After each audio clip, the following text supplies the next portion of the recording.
Buenos días a todos y todas. Eh, Estamos acá reunidos en este webinar con el secretario de Extensión y Bienestar de la Universidad Nacional Guillermo Brown, Ignacio Jautuschenko, Lisandro Mogliati y Jairo Ford, que son especialistas en internacionalización de mercados y comercio exterior. Estamos frente a una actividad que venimos realizando desde el Centro PYME para dictar capacitaciones para las pymes en materia de herramientas y metodologías de trabajo en este sentido, aplicadas a el comercio exterior y la internacionalización de mercados, y conocer un poquito más también cuáles son los primeros pasos para poder exportar. Me gustaría darle la palabra a Ignacio para que dé una bienvenida a las empresas y a los expositores. Ignacio. Hola Fer, buen día a todas, a todos. Gracias Lisandro, gracias Jairo por sumarse a esta actividad. Gracias por ser parte de nuestro centro universitario PYME. Quiero agradecer a la Unión Industrial de Almirante Brown, a todo el equipo que trabaja en la gremial empresaria de Almirante Brown, porque gracias a ellos todas estas propuestas de formación están llegando a cada vez más empresarios. Eh, por supuesto, también al municipio de Almirante Brown, especialmente al área de producción, por todo el empuje y todas las facilidades que nos brindan desde el gobierno local a la Universidad Nacional de Almirante Brown para poder desarrollar este y otros proyectos. Y también a la comisión mixta del parque industrial, que es un poco el garante del desarrollo del propio parque, ¿no? Que es para nosotros uno de los emblemas de Almirante Brown. El parque está gestionado de modo mixto entre un grupo de representantes del sector privado y el propio intendente, el propio secretario de producción, es decir, la parte estatal, por eso es mixta. Y la verdad es que en todo este ecosistema de actores, la Universidad Nacional tiene las condiciones, si se quiere, a priori, como para poder trabajar políticas de innovación, de articulación para potenciar la producción, para promover la competitividad, con lo cual, la verdad que tenemos todo por delante, venimos trabajando a toda máquina, y con encuentros como este, la verdad que la expectativa es justamente poner a la universidad pública en un rol estratégico, en un rol competente, es decir, un rol no únicamente de descripción académica, sino realmente también de aporte como motor de desarrollo, acompañando a los equipos técnicos. Y la verdad que hay mucha expectativa con esta temática, en lo puntual. Eh, no quiero cargarles a ustedes la presión esa, sino que nada, que desarrollen su webinario de modo tranquilo, pero sí les quiero decir que hay realmente mucha expectativa en torno a todo lo que tiene que ver con el desarrollo exportador, a la sustitución de importaciones, como visión eh, conceptual, como principios, ¿no? Como principios rectores. Me parece que en Almirante Brown, y no únicamente en Brown, sino que en toda la región y, por qué no, en todo el país, está esta cuestión estratégica del desarrollo emprendedor por una cuestión de divisas, por una cuestión de justamente de viabilidad del modelo económico, con lo cual la universidad, el sector de la ciencia y la tecnología, el sector académico tiene un montón para aportar, y ojalá que todas las pymes que están aquí participando a partir de este tipo de encuentros puedan desarrollar sus propias oficinas de exportación, y creo que ustedes son un poco eh, las personas necesarias, las personas indicadas para poder acompañarlos en este proceso. Así que junto a Maite, junto a Fernanda, junto a Carlos, no sé si está también, eh, ¿cómo se llama? El equipo de vinculadores, Fede, etcétera. Me parece que estamos poniendo a la universidad en el lugar que se merece, que es en el espacio de articulación y de ponerse del lado de la producción y el trabajo. Así que les mando un saludo a todos. Muchas gracias, Ignacio, por tus palabras. Y sin más, si les parece, podemos arrancar, Lisandro, con la presentación. Muchas gracias. No, gracias a ustedes. Bueno, nosotros ya vamos a arrancar para entrar en tema, agradecerle a Ignacio y a todo el equipo de trabajo ahí del Centro PYME de la universidad, y me sumo brevemente a las palabras de Ignacio respecto de que la internacionalización, el comercio exterior y en particular las exportaciones no son solo una cuestión que va a beneficiar a cada empresa que se internacionalice, sino que es un desafío también, ¿no? Como país de poder llegar al mundo con más y mejores exportaciones, ¿no? Creo que muchos de los problemas endógenos que tenemos o que sufrimos como país están dados por justamente, o la solución a esos problemas en gran parte van a venir a partir de que haya más pymes internacionalizadas y bueno, eh, como decía Fernanda, esa es un poco nuestra tarea. Así que vamos con la presentación de modo tal de que podamos compartir básicamente eh, la experiencia, y presento también al licenciado Jairo Ford, que es, conjuntamente trabajamos todos estos temas. Y bueno, nosotros trabajamos en una charla donde podamos hablar de muchas cuestiones vinculadas a temas prácticos, obviamente enlazados con la teoría o con las situaciones que en definitiva impactan en la internacionalización y en el comercio exterior de las empresas y bueno, también que hacen a la particularidad nuestra como país y del mercado global también como una cuestión de objetivo final, ¿no? De nuestra producción exportable. Así que vamos a ir entrando en tema. A mí me gusta plantear y dividir la cuestión de la internacionalización en las pymes como en dos grandes grupos o en dos grandes eh, áreas, digamos, donde debemos tratar de intervenir. Yo digo que el 50% del éxito exportador está dado en cómo la empresa o cómo la organización se articula o se estructura detrás de un proyecto de internacionalización, ¿no? Digamos, cuáles son las características de esa organización, de esa empresa, sus recursos humanos, su estructura productiva, eh, cuán flexible es a la hora de adaptarse a la demanda de otro mercado, unas cuestiones obviamente de índole financiera, económica, de certificaciones que el comercio internacional nos exige. Bueno, todo eso entendemos que es el 50% del éxito de un proyecto exportador, y el otro 50% del éxito está dado en lo que nosotros también tratamos de aportar como guías en materia de internacionalización, que es el desarrollo del mercado externo, ¿no? Es decir, cómo investigamos, cómo analizamos y cómo hacemos, digamos, una hoja de ruta para ir caminando ese desarrollo del mercado externo. Entendemos que es tan importante la cuestión organizativa, que ahora la vamos a ver más en detalle, como esta cuestión de investigar los mercados e ir desarrollándolos.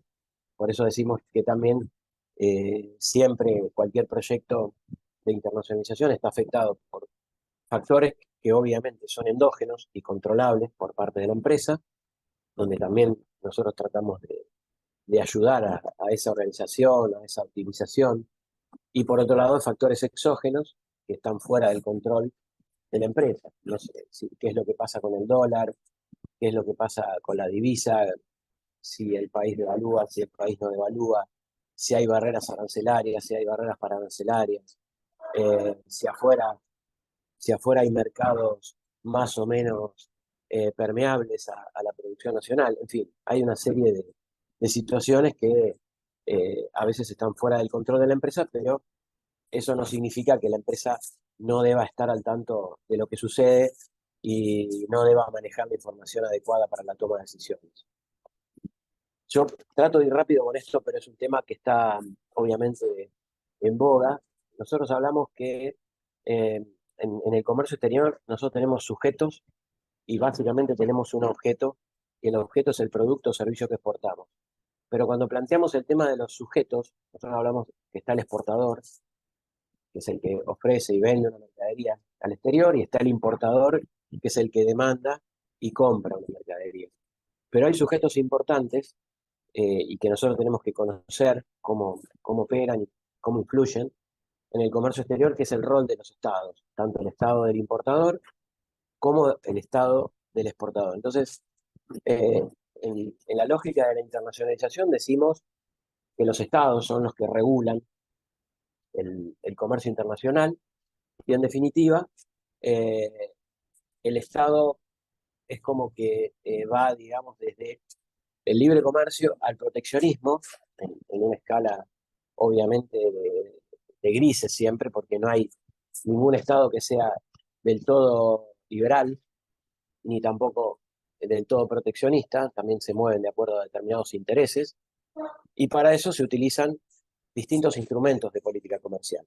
Entonces, cuando nosotros hablamos, que ahora lo vamos a analizar, las medidas de política comercial, lógicamente, tienden a, en algún modo, al equilibrio de nuestra balanza comercial, que puede ser superavitaria o deficitaria en términos de exportaciones e importaciones, y obviamente que hay una cuestión siempre de control de divisa o de protección también de la industria nacional, que tienden a que las exportaciones o las importaciones en Argentina y en cualquier lugar del mundo estén más o menos reguladas por los estados, y a veces hay distintas metodologías de regulación y hay metodologías de regulación que a veces son muy subterráneas, digamos, ¿no? Que no aparecen en superficie, pero que cuando indagamos un poco más, identificamos que países que eventualmente, si lo analizamos en términos de mercado objetivo, como Estados Unidos o Europa, que son mercados muy tentadores, son mercados que si bien se plantean desde una ideología, digamos, más liberal, tienen muchas restricciones que terminan siendo, valga la redundancia, bastante restrictivas para el comercio exterior en algunas de estas facetas que vamos a ver o de estas metodologías en las cuales el Estado regula o interviene en el comercio exterior, que lo vamos a ver ahora.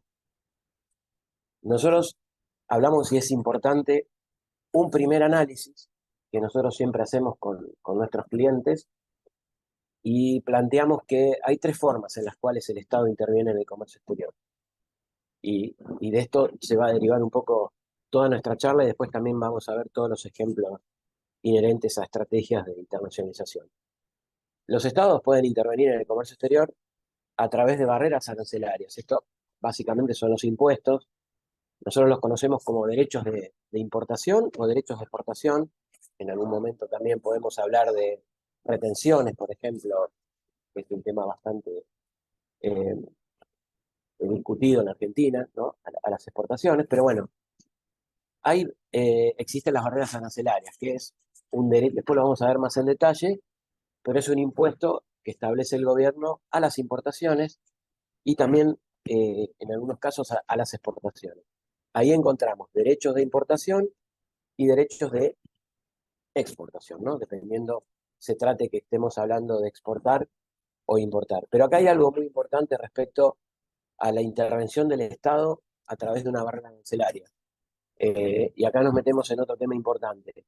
Nosotros sabemos que las barreras arancelarias están condicionadas, por un lado, les comento esto por la OMC. La OMC es la Organización Mundial de Comercio, que es como el eje rector del comercio internacional a escala global. Es decir, todas las medidas que toman los distintos países respecto del comercio exterior están como de algún modo reguladas o visadas por la OMC. Entonces, es como que cualquier cosa los estados no pueden hacer en este sentido. Y algo muy importante también en el tema de las barreras arancelarias es la membresía de Argentina al Mercosur. Esto es muy importante porque hoy, en una eventualidad, el Estado argentino quisiera intervenir en el comercio exterior elevando los aranceles de importación porque sostiene que hay un sector que está siendo perjudicado por las importaciones de X destino, el Estado argentino no lo puede hacer, porque nosotros estamos dentro del marco de lo que es el Mercosur, que es una unión aduanera, y eso establece para los 4 países miembros, que lo vamos a ver más adelante, un mismo arancel externo común. Es decir, que Argentina, Uruguay, Paraguay y Brasil se pusieron de acuerdo para establecer, un mismo nivel tributario a las importaciones. Entonces, esa medida del Estado respecto de intervención en el comercio exterior en las importaciones no lo puede hacer libremente, todo tiene que ser con un acuerdo previo con el Mercosur. Sí se puede hacer y está permitido, por ejemplo, la intervención del Estado en las exportaciones, y de hecho lo hace habitualmente, eh, y hay gravámenes que son derechos de exportación o retención. Ahora no me quiero poner a hablar muy en detalle, pero de un tiempo a esta parte, las retenciones o los derechos de importación a las pymes, a las exportaciones pymes, fueron eliminados, y eso es una ventaja para las empresas de pequeña escala a la hora de internacionalizarse. ¿Cuáles son las otras dos cuestiones que influyen mucho en el comercio exterior? Voy a ir a la última y después voy a ir a la del medio. Son las barreras para arancelarias o barreras no arancelarias. En eso nosotros hacemos mucho hincapié porque son todas las medidas técnico-burocráticas, cupos, cuotas, pero más que nada hoy en día a escala global, así conforme, digamos, todos los países han ido eliminando barreras arancelarias, es decir, ha habido como una corriente más liberalizante del comercio exterior en términos de aranceles. Al mismo tiempo que se eliminaron aranceles, se elevaron barreras no arancelarias. También lo vamos a ver en detalle. ¿Qué significa? Que yo puedo identificar un mercado de destino en cualquier lugar del mundo, digamos de la Unión Europea, que es un mercado con el cual yo trabajo habitualmente con exportaciones, y ahí yo voy a identificar que si bien ha habido y hay un proceso en este momento de negociación de un acuerdo de libre comercio entre la Unión Europea y el Mercosur, los estándares sanitarios de la Unión Europea, que obran como barreras no arancelarias, son altamente restrictivos. Es decir, si yo quiero exportar frutas a la Unión Europea, todos los análisis que el importador va a hacer sobre mi mercadería para que no tenga, no sé, pesticidas, herbicidas, insecticidas, que esté libre de gluten, bueno, una serie de barreras técnicas, en definitivas, o fitosanitarias, terminan generando barreras no arancelarias de orden técnico que impiden el comercio. Entonces, no solamente el Estado interviene en el comercio exterior con aranceles, sino también con barreras no arancelarias derivadas de las medidas eh, fitosanitarias, técnicas, burocráticas y demás. Que en el caso, por ejemplo, de Argentina, los que están en importaciones lo deben conocer, pero ahí está el sistema de las CIRAS, que son sistemas de importaciones de la República Argentina, las licencias no automáticas. Bueno, son todas medidas que de algún modo el Estado tiene para ordenar, digamos, el comercio internacional, o el comercio exterior, las importaciones o las importaciones.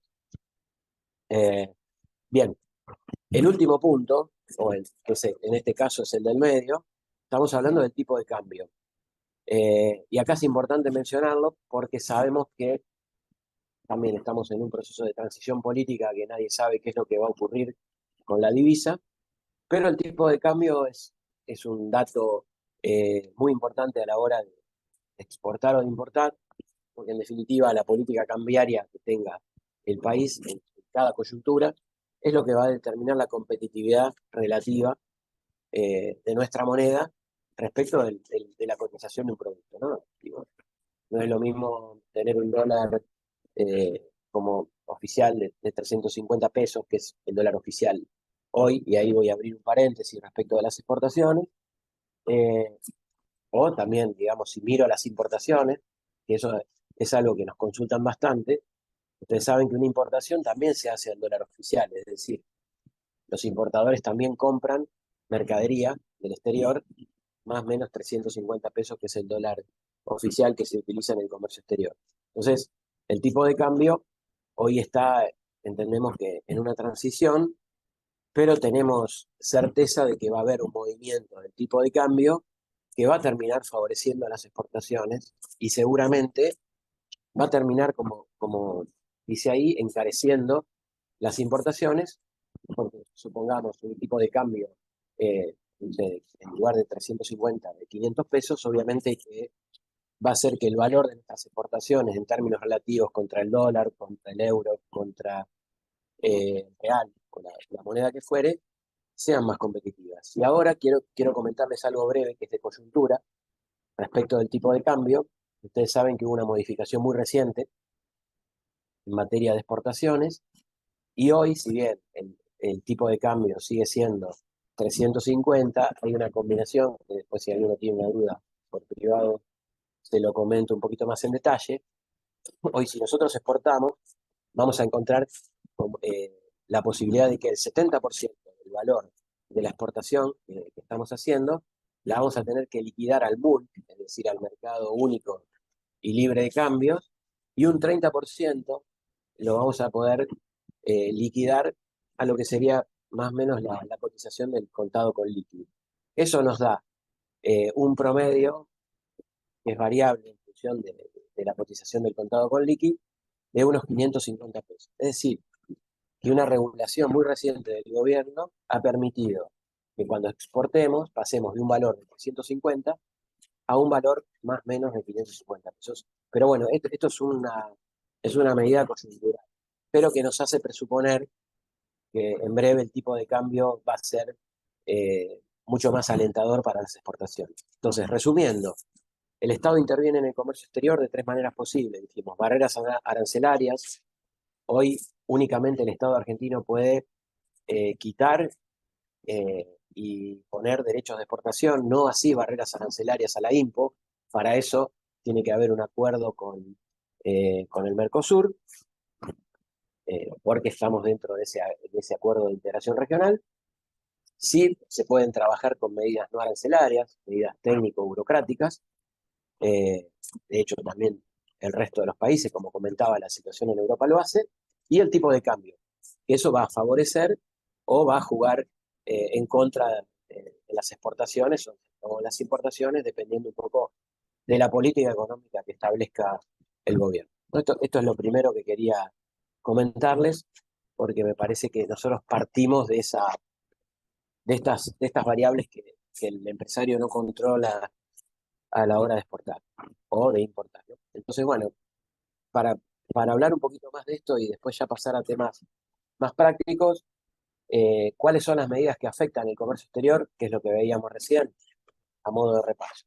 Los aranceles, pero que están condicionados por la membresía plena de Argentina al Mercosur, es decir, no puedo poner un impuesto de manera arbitraria a las importaciones, sí lo puedo hacer a las exportaciones, pero el establecimiento, a veces hay cupos, hay cuotas, hay licencias, hay normativas de origen que restringen, hay políticas desleales en el comercio exterior, como puede ser el dumping, que a veces derivan en un derecho antidumping, es decir, un impuesto a las importaciones a partir de una práctica desleal, pero que en esa cuestión no nos vamos a meter. Puede haber restricciones administrativas como la CIRA, que es lo que está pasando ahora en Argentina con las importaciones, pero también hay medidas que inciden en las exportaciones. También existen como decía recién, los derechos de exportación, que son, alguna vez los conocimos como retenciones, pero también hay beneficios a la exportación, porque hay políticas de promoción de exportaciones, hay una alícuota de reintegro, es decir, dependiendo del tipo de producto que se exporte, el Estado le concede a la empresa exportadora un reintegro que obra como un estímulo de parte del Estado a las exportaciones, que eso varía por cada producto.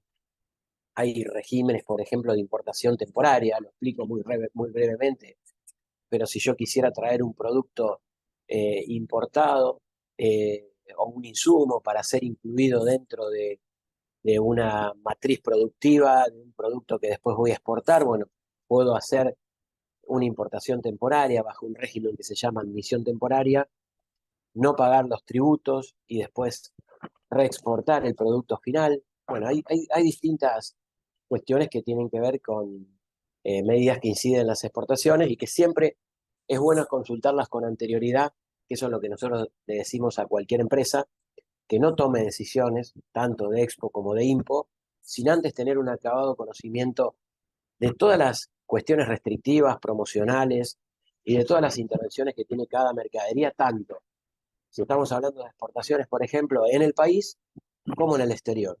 Porque yo puedo pensar libremente que puedo exportar una mercadería y de hecho poder hacerlo porque estoy, no sé, tengo las inscripciones, tengo las habilitaciones, pero esa mercadería cuando llega al exterior es un producto que sufre de alguna prohibición, de alguna restricción, de algún impedimento, eh, y esa mercadería en el exterior, después la aduana, no sé, en Europa no permite su ingreso. Entonces es importante conocer todo eso con anterioridad. Quiero ampliar este concepto del Mercosur porque es algo que aún en empresas grandes con un vasto conocimiento eh, del comercio exterior no se tienen claro. Pero es importante que se conozca. El Mercosur es una unión aduanera imperfecta. ¿Qué significa? Que entre los 4 países miembros, y ahora les voy a hacer una aclaración simplemente de conocimiento, los países miembros hoy son Argentina, Brasil, Uruguay y Paraguay.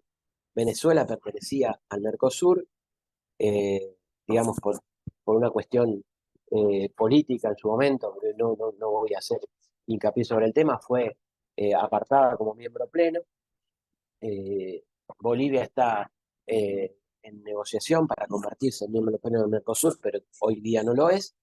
Entonces son 4 los mismos miembros plenos del Mercosur. ¿Qué es lo que implica esto y qué relevancia tiene? Que cualquier importación que yo haga de un tercer país, es decir, yo traigo un producto de China, traigo un producto de Estados Unidos, traigo un producto de Europa, va a pagar el mismo arancel externo, por eso se llama arancel externo común, en Argentina, en Brasil, en Uruguay o en Paraguay. Entonces, esa es una de las características que hace al Mercosur en términos comerciales.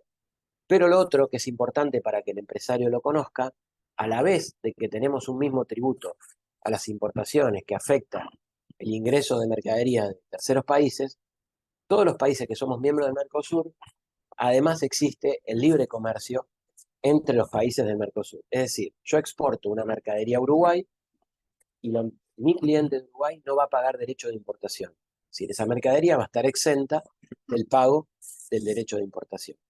Lo mismo en Brasil, lo mismo en Paraguay.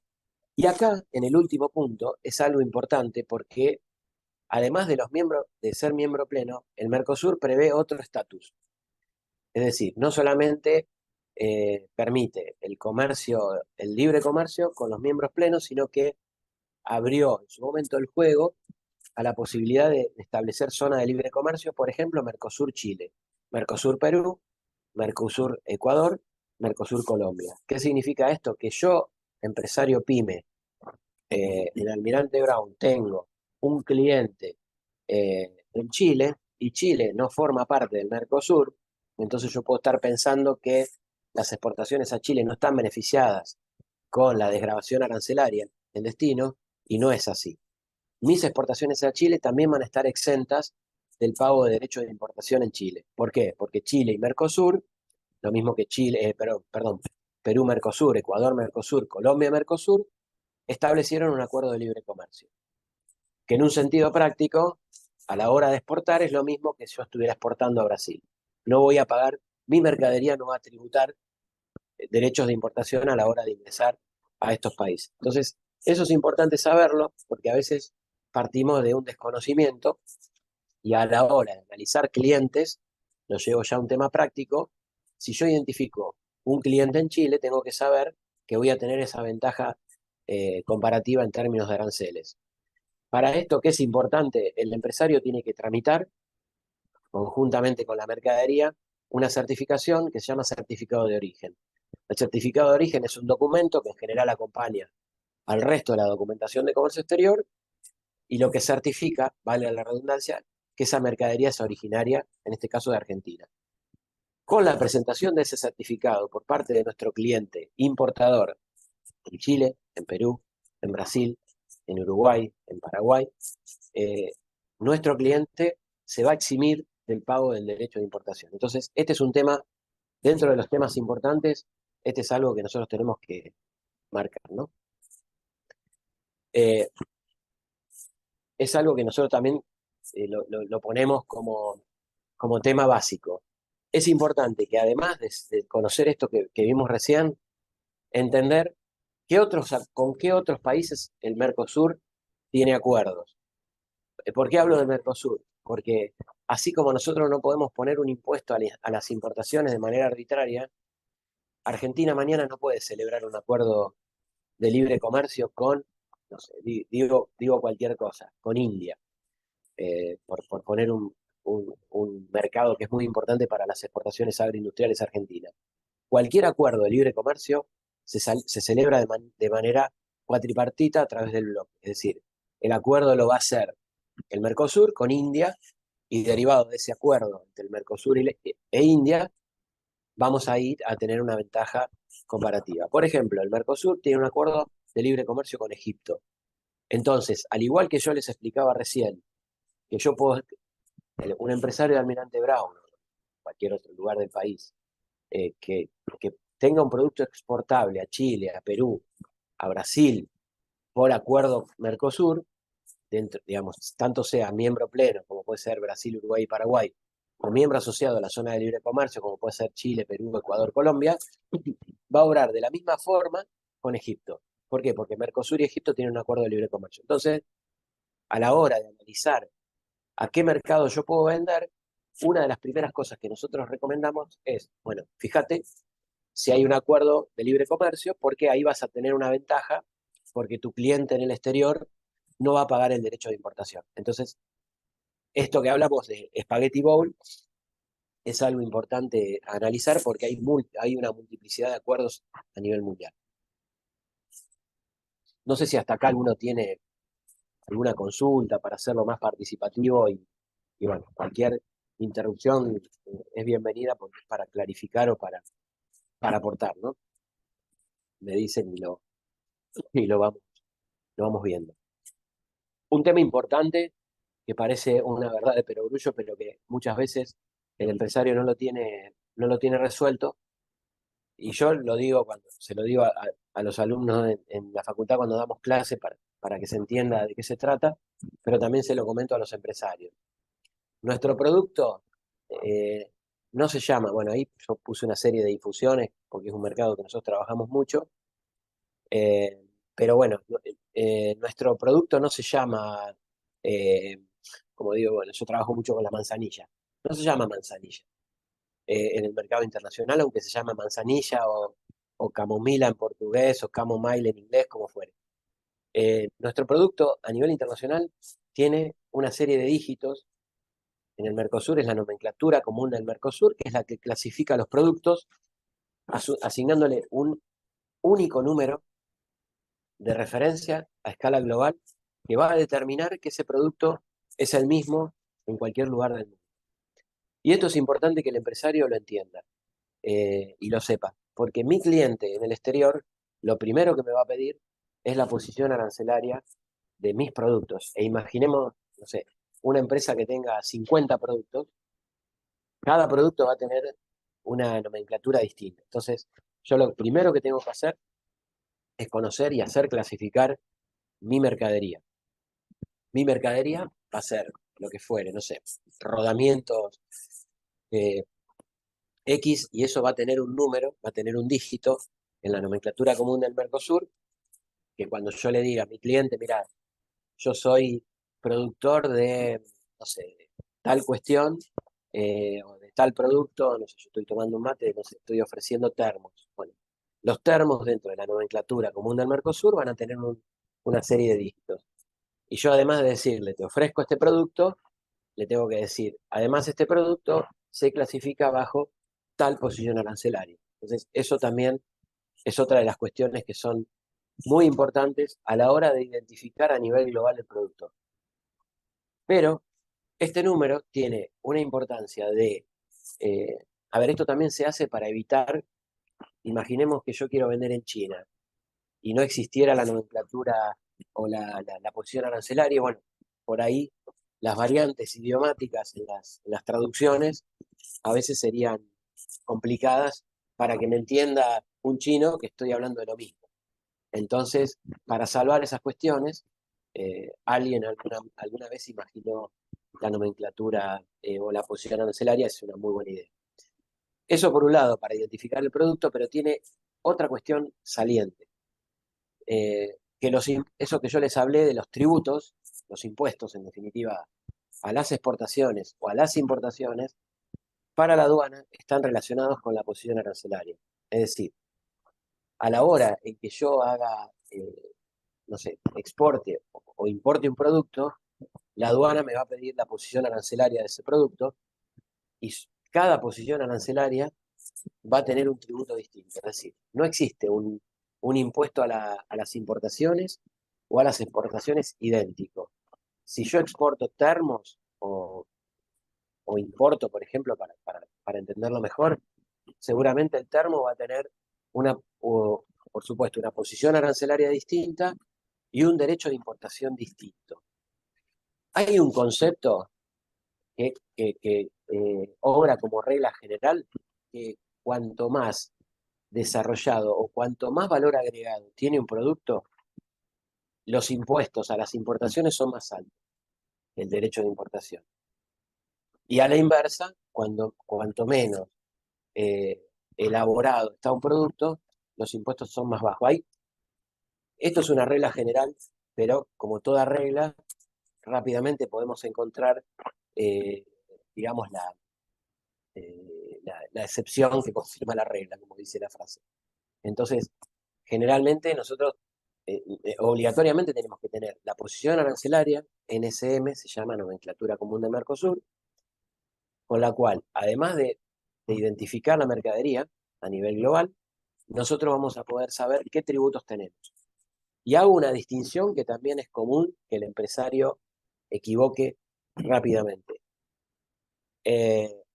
Básicamente lo podemos ver mejor en importaciones, pero nosotros tenemos dos tipos de impuestos, que son los impuestos exteriores o externos, que es el derecho de importación o exportación, y los tributos internos, que con el slide que viene ahora lo vamos a entender mejor, para que ustedes sepan de qué estamos hablando. Lo voy a llevar acá. ¿Qué pasa cuando importo y qué pasa cuando exporto? Este gráfico lo uso siempre porque es muy práctico para que el empresario entienda esta cuestión de los gravámenes. Cuando yo importo, la aduana va a liquidarme el derecho de importación, que es lo que figura ahí, y la tasa de estadística, que es lo que se paga ahora. No miren lo que dice impuestos internos y multa, porque eso es para algunas cuestiones específicas. Eso, imaginémonos que está tachado. Veamos derechos de importación y veamos tasa de estadística. ¿Qué significa? Ahí le digo dos cosas. ¿Qué significa FOB? Significa Free On Board, es decir, supongamos, le voy a poner un origen y un destino, que estoy trayendo un contenedor desde el puerto de Shanghái de China. Si yo hablo de FOB, sería FOB Shanghái, China. Cuando le agrego el flete y el seguro internacional, es el flete y el seguro internacional de traer ese contenedor desde China hasta el puerto de Buenos Aires.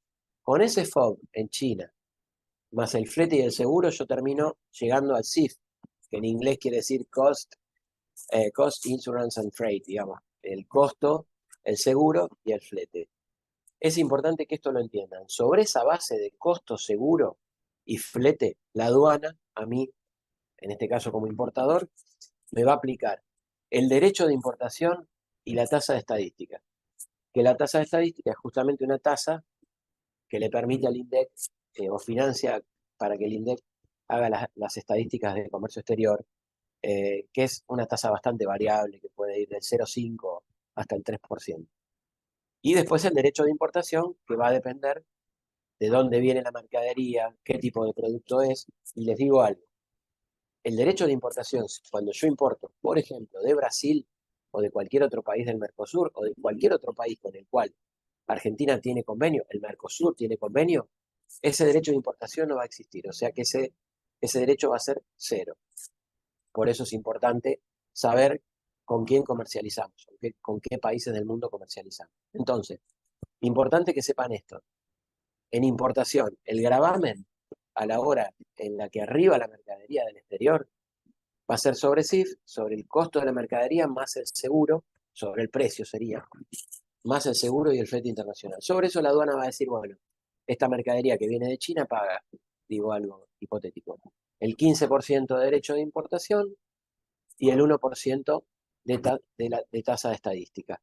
Es importante que sepamos esto porque agregado el derecho de importación y la tasa de estadística nos va a dar otra base imponible, y acá es donde yo separo tributos exteriores de tributos interiores. Una vez que agregamos el derecho de importación y la tasa de estadística, recién ahí vamos a calcular IVA, el IVA adicional o IVA anticipo y el impuesto a las ganancias. ¿Por qué digo esto? Supongamos, vamos a hablar en números redondos para que se entienda. Yo hago una importación de China con un valor CIF de $100.000, voy a pagar, si fuera 15% el tributo de importación, $15.000 de tributo, más, pongámosle que fuera el 1%, $1.000 de derecho de importación. Nos da $116.000. Sobre esos $116.000 voy a pagar el IVA del 21%, esto muy a grandes rasgos, un IVA del 20%, un anticipo a las ganancias del 6%, y ahí que no está agregado, porque depende en qué provincia sea que yo esté importando, ingresos brutos, pongámosle 2,5%. Pero es importante que la empresa sepa que a la hora de importar, para evitar, porque nosotros recibimos consultas de empresas que dicen, vi en la página de Amazon, no sé, en China este producto a este precio. Bueno, recuerden que primero lo tengo que traer, después tengo que pagar el derecho de importación, la tasa de estadística. Sobre esa base imponible voy a pagar IVA adicional, anticipo a las ganancias e ingresos brutos. Todo cálculo, todo análisis de negocios de importación, previamente tienen que hacer este análisis, porque si no, estamos partiendo de una base de un análisis equivocado. Eso al momento de importar.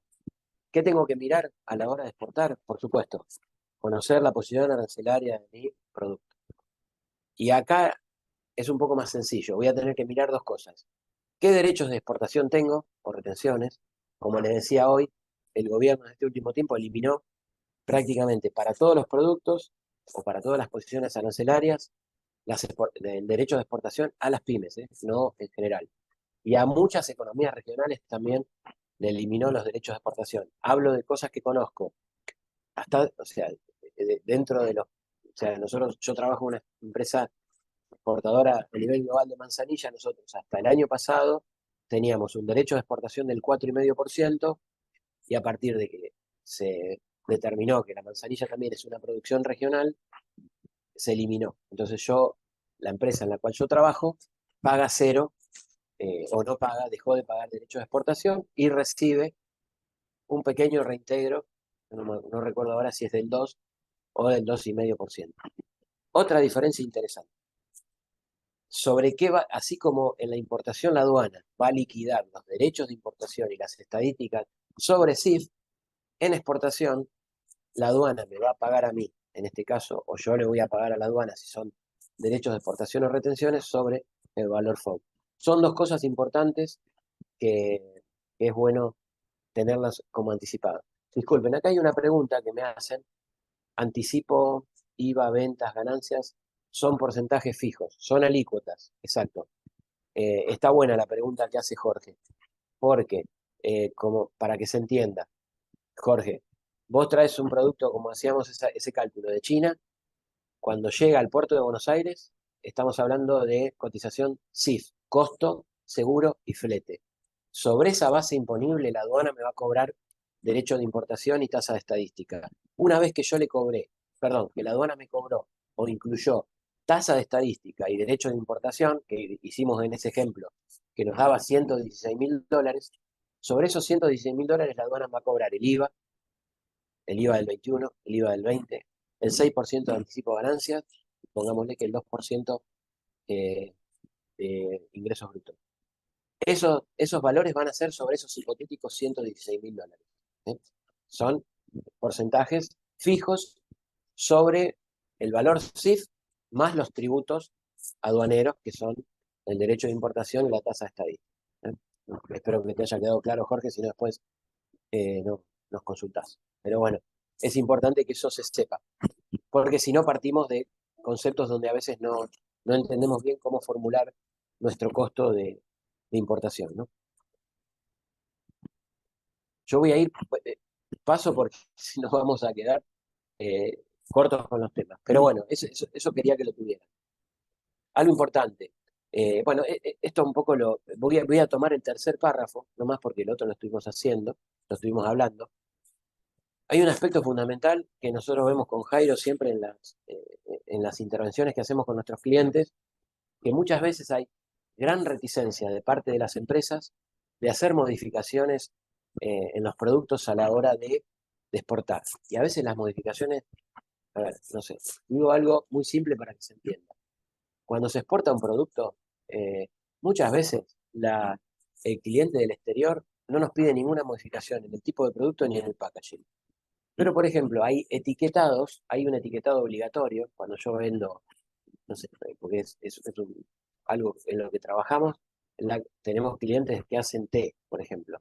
Y en la cajita de té hay que poner una sobreetiqueta que en realidad tiene que ver con información que pide el equivalente, no sé, al SENASA, al ANMAT o al INAL en el exterior. Y a veces hay cierta reticencia de los clientes acá o hacer un trámite, hacer un certificado ante algún organismo interviniente o incluso hacer una sobreetiqueta para poder mandar ese producto. Entonces, piensen en eso. Muchas veces cuando nosotros hablamos de que es fundamental hacer adaptaciones del producto a la hora de exportar, no estamos hablando de cambiar la etiqueta, de cambiar el tipo de producto, de cambiar el contenido, de nada raro. A veces son pequeñas cuestiones que tienen que ver con situaciones, temas mínimos. A ver, hay algo que ahora se me viene a la mente, por ejemplo, que tiene que ver con el mercado de las infusiones. Por ejemplo, Uruguay, y que tiene que ver con lo último que dice acá, que habla de las conclusiones de los perfiles y de los estudios de mercado. Pero viene bien el ejemplo. Por ejemplo, Uruguay es un mercado un mercado chico de 3,5 millones de habitantes, que hace muchos años que está estancado en el crecimiento poblacional. Y esto, que es un dato demográfico, incide en el tipo de producto. Por ejemplo, parece una pavada, pero en Uruguay no se venden estuches de infusiones de 20 unidades. ¿Por qué? Porque como las familias no son tan numerosas como pueden ser en otros mercados, eh, es un mercado muy conservador, se venden mayormente estuches de 10. Entonces, si vos querés exportar a Uruguay y acá en Argentina vendés los estuches de té, de saquito de té, de 20, de hecho, es un dato de la realidad porque un cliente nuestro, que es la Virginia, lo hizo, y ellos venden o producen para el mercado de Uruguay eh, los estuches de saquito de té de 10 unidades, que acá no venden. Bueno, esa es una adaptación, en un caso concreto, de un producto, en este caso del packaging, ajustado a la realidad del mercado. ¿Y eso dónde está visto? Bueno, en lo que nosotros decimos que es importante que las empresas lleven adelante. Análisis de perfiles y estudio de mercado, porque cuando a veces nosotros decimos, y hay que hacer un análisis demográfico y de comportamiento del consumidor, y no, vos traeme un cliente, vos traeme un distribuidor, no. Hay que previamente tener un conocimiento para ver cómo te tenés que flexibilizar vos como empresa y te tenés que organizar a la hora de exportar. Por eso digo que esa organización interna, que obviamente tiene que estar tamizada por lo que pasa en el mercado de destino, es importante tenerla y da una gran eh, viabilidad al proyecto exportador. Esa fue una explosión para eh, despertar un poco a la gente. Lisandro, ahí había una Dime, consulta de sí, Fernando Capurro. No sé si, Fernando, la querés hacer la consulta, porque por ahí sí, es el tema anterior. Pero, ¿dónde ahí lo podemos validar esos estaba puntos leyendo, respecto sí. al mercado? ¿Dónde podemos validar esos puntos respecto a un mercado específico? Ejemplo, Brasil. A ver si entiendo. Eh, no sé si estamos hablando de la importación o de la exportación, porque cambia.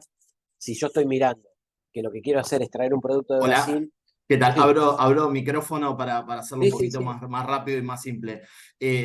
Relativo a la exportación y no relativo a lo que es presentación en el mercado, porque entiendo la lógica de primero correr un estudio demográfico, digamos, sí, de cómo insertarse en el mercado, sino quizás aspectos más técnicos relativos sí, a etiquetas, información información más específica, como para tener una guía sí. de cómo ayornarnos a ese mercado. Sí, nosotros tenemos toda esa información. Yo después, si nos pones ahí un mail o un contacto, te mandamos.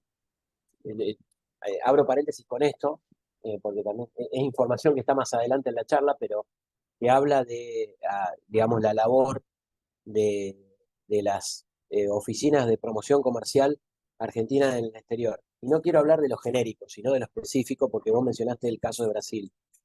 Y uno de los mejores lugares donde mejor funciona toda esta cuestión que vos estás mencionando y otra información comercial que nosotros pudimos recabar, es la agregaduría comercial argentina en Brasil. Ahí hay muchísima información e incluso también información segmentada por tipo de producto, porque lo que vos mencionas va a estar muy atado a una cuestión relacionada con la nomenclatura de ese producto. Volviendo al tema de la clasificación arancelaria, a partir de que vos tengas identificado el producto y bajo qué posición está clasificado, se va a desprender qué tipo de, primero, qué organismo va a intervenir, tanto en la exportación como en la importación, teniendo como mercado importador, si lo miro desde Brasil, a Brasil.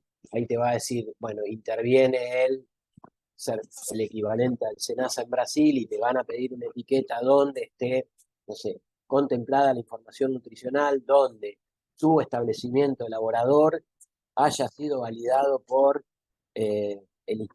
no sé, la institución en Brasil que determina la viabilidad de una empresa o de un producto o las condiciones de certificación. Todo eso, para que te quedes tranquilo, existe, está, y lo podés consultar con relativa facilidad. Lisandro, te hago otra consulta, aprovecho Sí. el tema.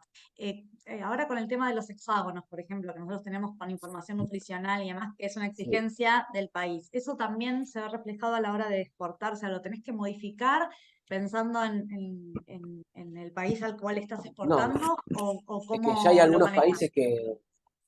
países que nos antecedieron. Y hay algunos países, eso también depende, mira, casualmente nosotros estamos ahora trabajando para una marca en este caso de infusiones para el mercado de Bolivia.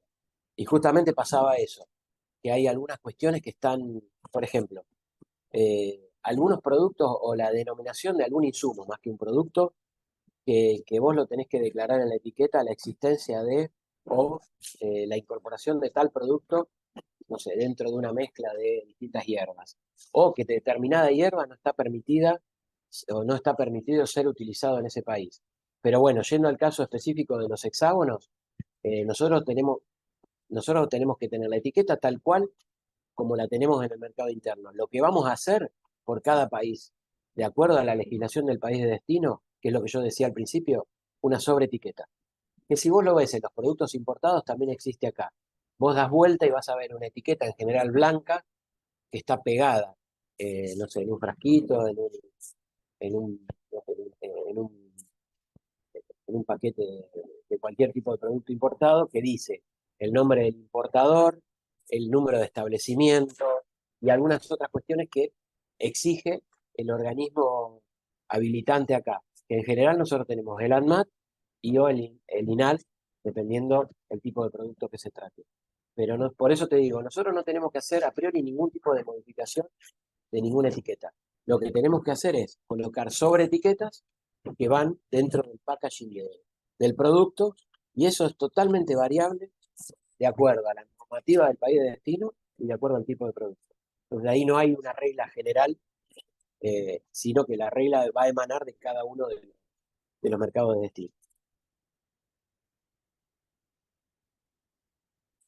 No sé si está salvada la duda. Sí, sí, perfecto. Gracias. Buenísimo. Bien, ahora, yendo al tema del análisis de importaciones y exportaciones. Uno, como les dije antes, tengo que arrancar la clasificación arancelaria del producto, lo que hablamos, el DNI de mi producto. De eso, yendo a toda la intervención que hacía recién, iba a decir el alumno, ahí el empresario, de ahí también va a desprender tanto el destino como el origen, o el origen como el destino, todas las intervenciones que ese producto va a tener. Y ahora lo vamos a ver en otro slide. Posición arancelaria, los costos que vamos a tener tanto para exportar como para importar, que a veces la empresa no lo tiene en cuenta. No solamente los impuestos, sino cuánto me va a salir, Porque hoy yo, por ejemplo, voy a tener en general, yo puedo tener cargas generales o cargas parciales. Que nosotros en el comercio exterior hablamos de consolidadas o una carga, por ejemplo, a contenedor completo. No solamente en contenedor, puedo estar mandando en camión. Y en general hoy las cargas son paletizadas. Entonces, a veces, y esto Jairo lo sabe bien, porque nos cuesta bastante a veces con las empresas, que no conocen cómo ubica su producto dentro de un pallet. Y obviamente, que la manera que vos tengas de ubicar tu producto, no sé, de nuevo, voy al caso de los té. ¿Cuántas cajitas de té entran en una caja? ¿Cuántas cajas entran en un pallet? Y esa pregunta que parece sencilla, muchas empresas no la tienen, porque tampoco saben hasta dónde pueden estibar en un pallet, si la caja de abajo va a resistir, si la altura del contenedor da o no da, en fin, eso es importantísimo a la hora de saber los costos, porque no es lo mismo, no sé, un pallet de 1,5 metros, 1,60 metros, que sería más o menos un pallet de exportación estándar, que si yo no puedo apilar más y el pallet termina siendo de más bajo, voy a estar perdiendo ahí optimización logística, entonces los costos van a ser más importantes. ¿Cuánto me va a salir mandar ese pallet a un depósito fiscal? No sé, yo exporto, por ejemplo, a Uruguay, voy a hacer un caso, bueno, no sé, Transporte Rolando es un transporte que hace Buenos Aires-Montevideo y viceversa. Y yo tengo que saber cuánto me va a salir que yo mande ese, no sé, exporto 2 pallets a Uruguay. ¿Cuánto me cobra Transporte Rolando el consolidado, es decir, la carga al camión? ¿Y qué me va a cobrar la aduana? ¿Cuánto me va a salir el fitosanitario, el certificado fitosanitario del SENASA? ¿Cuánto me cobra el despachante de aduana por hacerme el despacho aduanero? ¿Cuánto me va a salir, como decía recién, el consolidado?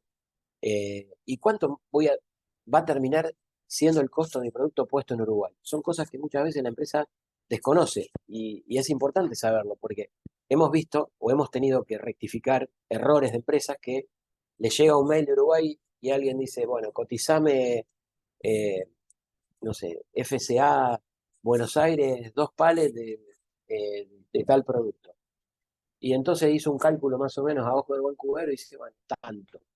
Y claro, vos después cuando empezás a desagregar todos los costos inherentes a la operatoria, te das cuenta que no tuviste en cuenta un montón de cuestiones y decís, uy, no, me olvidé de esto, no tuve en cuenta esto. Bueno, es importante entender todo ese costeo y también saber, por ejemplo, el Incoterm. Cuando hablamos de Incoterm, eh, esto lo enlazo con la nomenclatura común de Mercosur o la posición arancelaria. ¿Por qué lo enlazo? Porque a nivel global, tanto la posición arancelaria de un producto como los Incoterms son conceptos globales. Entonces, yo además de saber la posición arancelaria de mi producto, tengo que saber mi costo FOB o mi costo, por ejemplo, FCA. No me quiero meter en esto porque es compleja la cuestión de los Incoterms, pero los Incoterms son las cláusulas de contratación entre exportadores e importadores aceptadas globalmente. Entonces, de nuevo, si yo le digo a alguien que está en China que le voy a cotizar FOB Buenos Aires un contenedor, yo no le tengo que hacer, no le tengo que aclarar nada. No, o sea, no tengo que aclarar qué incluye, qué no incluye, no. Porque tanto yo como el importador, no sé, en China sabe que cuando yo te cotizo un producto FOB Buenos Aires, eso significa que yo te voy a estar dando el precio de mi mercadería habiendo sido consolidada, es decir, metida dentro del contenedor, para hablarlo así, en términos más brutos, y subida o cargada a la borda del buque. Entonces yo tengo que analizar todo ese costeo, todos esos costos que yo voy a tener cuando digo FOB. Ah, perfecto, te cotizo FOB Buenos Aires. Y después empiezo, pero yo no sabía que yo tenía que cargar el contenedor y llevarlo a un depósito fiscal para hacer la carga, la consolidación, y de ahí mandar un camión a la terminal y de ahí contratar, está todo, digamos, armado, pero bueno, y de ahí contratar una grúa que lo cargue al contenedor. Sí, todos esos costos están asociados al FOB. Y ni hablar si yo digo, bueno, me la juego y me hago cargo yo del flete y hacemos CIF, costo seguro y flete Shanghái.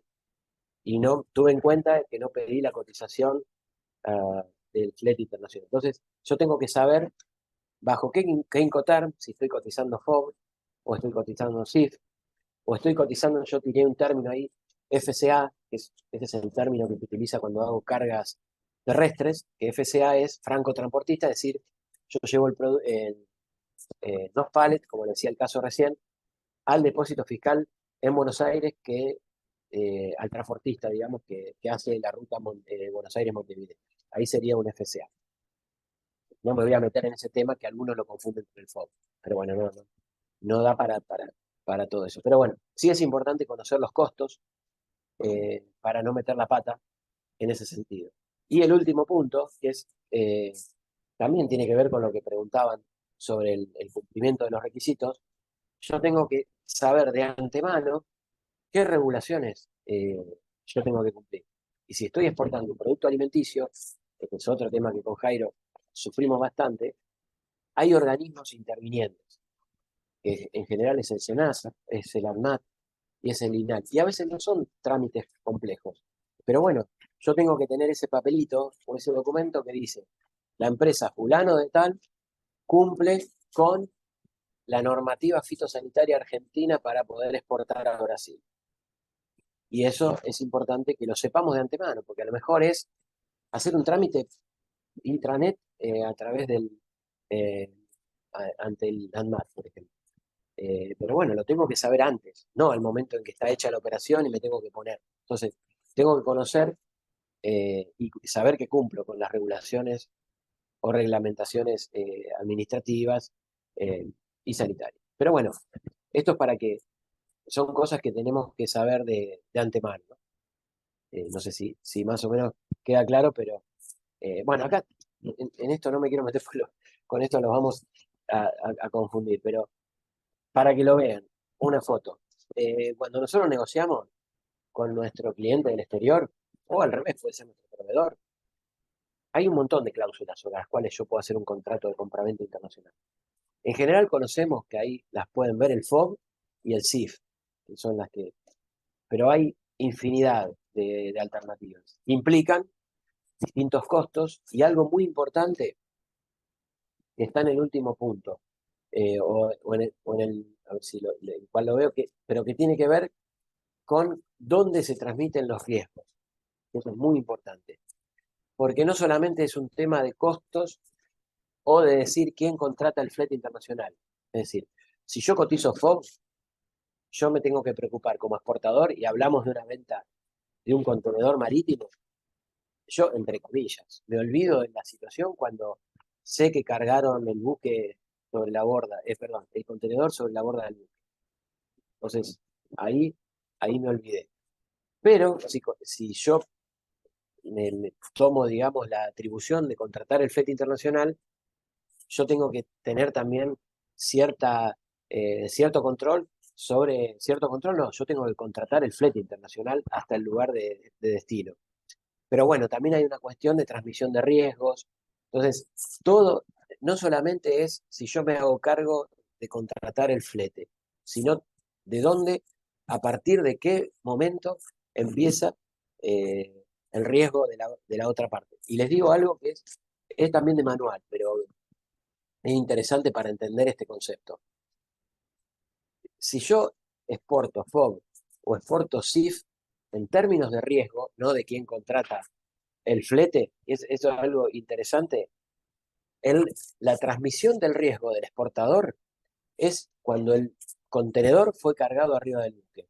Es decir, yo imagino en la terminal portuaria la grúa levantando el contenedor y poniéndolo arriba del portacontenedor. Ahora, una pregunta, ¿qué pasa si se corta, se rompe la grúa y el contenedor se cae? Pero es para entender el concepto. Y si el contenedor se cae, lo que tenemos que ver es dónde se transmitió el riesgo. Yo digo que el riesgo del exportador al importador se transmite cuando el contenedor está arriba del buque. ¿Qué pasa si ocurre un accidente de este tipo? Y bueno, va a depender. Si el contenedor se cayó en el muelle, la responsabilidad no fue transferida, perdón, del exportador al importador.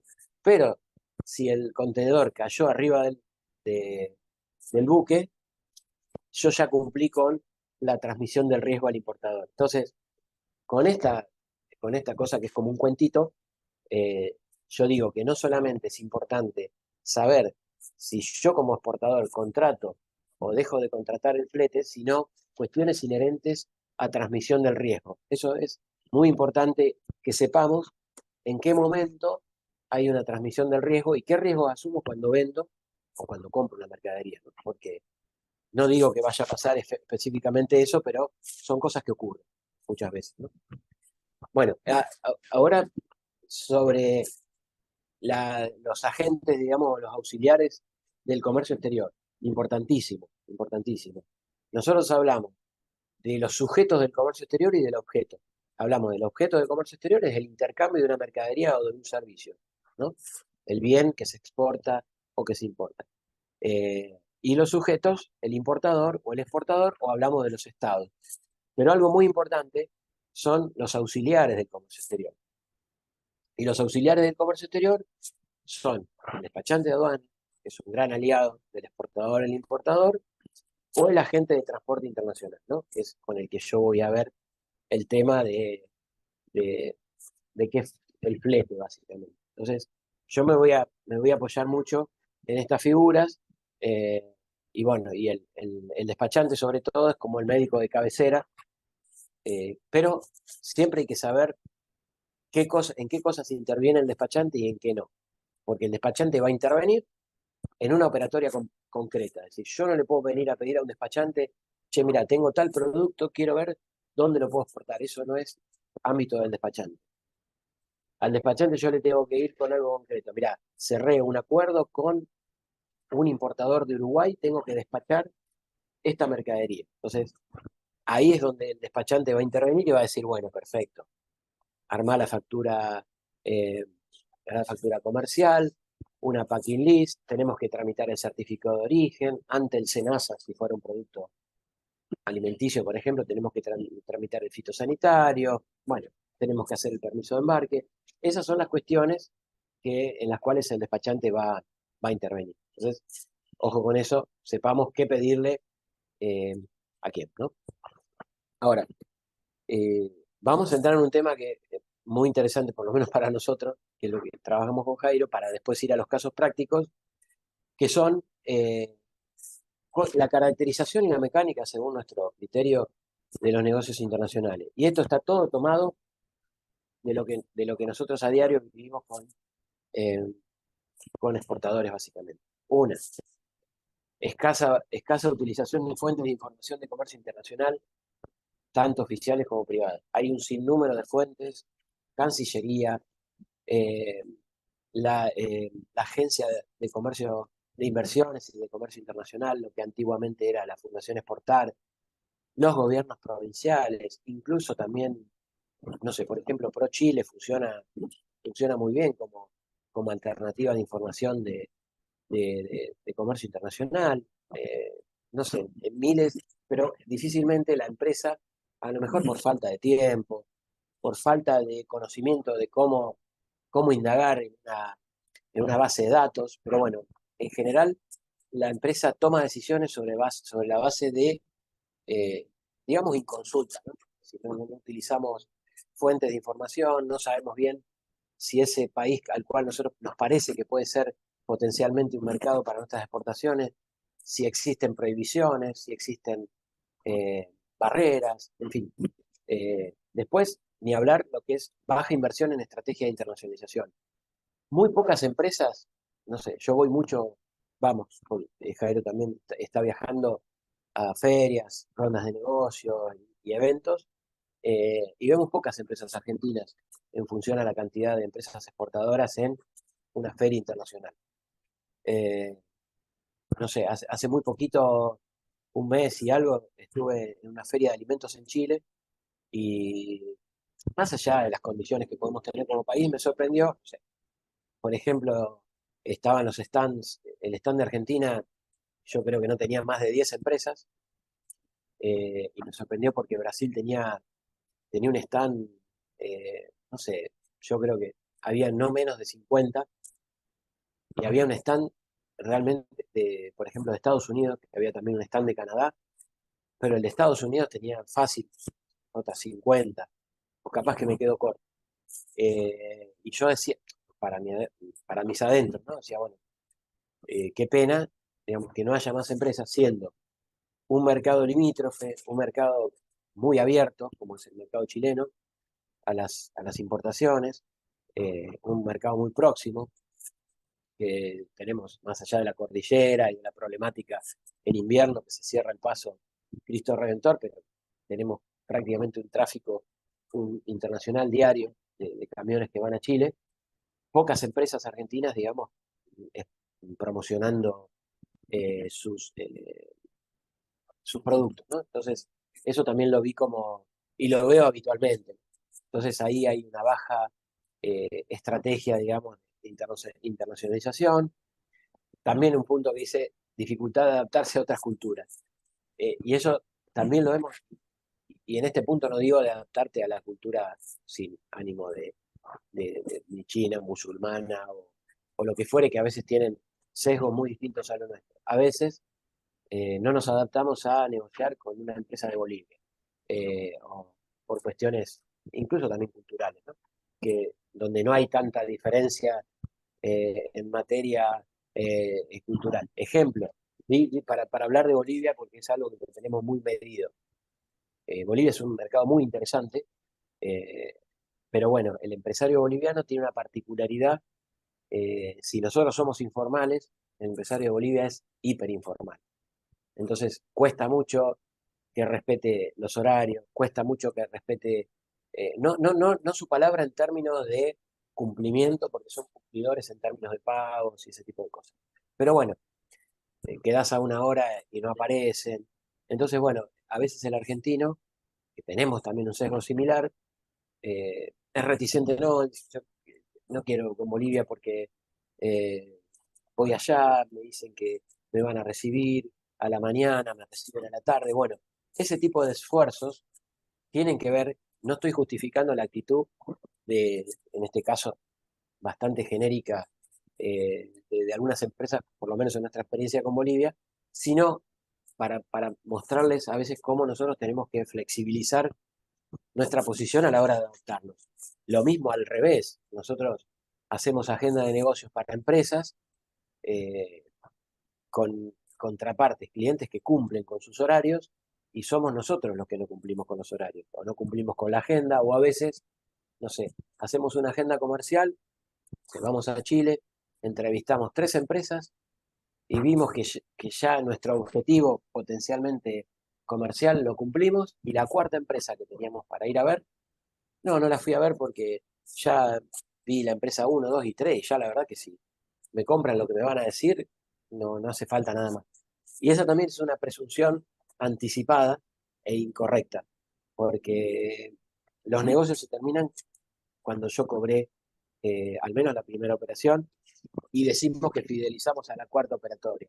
Entonces también nosotros solemos no adaptarnos a esa cuestión cultural. Y ni hablar, lo llevo a algo más, más complejo cuando le pedimos, che, ¿tenés un catálogo en inglés? Y no lo tienen. Y no estoy hablando de una empresa pyme que la rema en dulce de leche, sino empresas grandes que no puede no tener un catálogo, o no puede tener la web, o no puede no tener la web en inglés, y no la tiene. Honestamente pasa eso. Entonces, eso también es adaptarte a otra cultura. Después, bueno, esto de la discontinuidad en la actitud y el impulso exportador. No sé, bueno, listo, me entusiasmé, me llegó un mail del exterior, hoy pongámosle que vamos a esta exposición internacional en Chile, bueno, ponemos un stand, me traigo 10 contactos, mando un mail, mando 2 mails, no tengo la respuesta que esperaba y bueno, listo, no, lo de la exportación no es para mí, al final fui, gasté plata, no me compraron, bueno, la empresa tiene que entender de que esto es, no lo vamos a ver más en detalle, es un trabajo como todo, es como la lógica del emprendedor, arrancaste y lo que tenés que hacer es darle una continuidad y un seguimiento, esto es adaptarte, darle un seguimiento, una continuidad, es decir, no es un toque y me voy, porque de esa manera raramente vas a tener un resultado. Entonces eso también lo planteamos. El otro punto es la resistencia a la utilización de normas internacionales que en realidad tengan que ver con validación de procesos. Hoy es importante tener ISO, es importante tener BPM, no sé, es importante tener HACCP u otro tipo de normas. A lo mejor nos piden una, no sé, una certificación orgánica.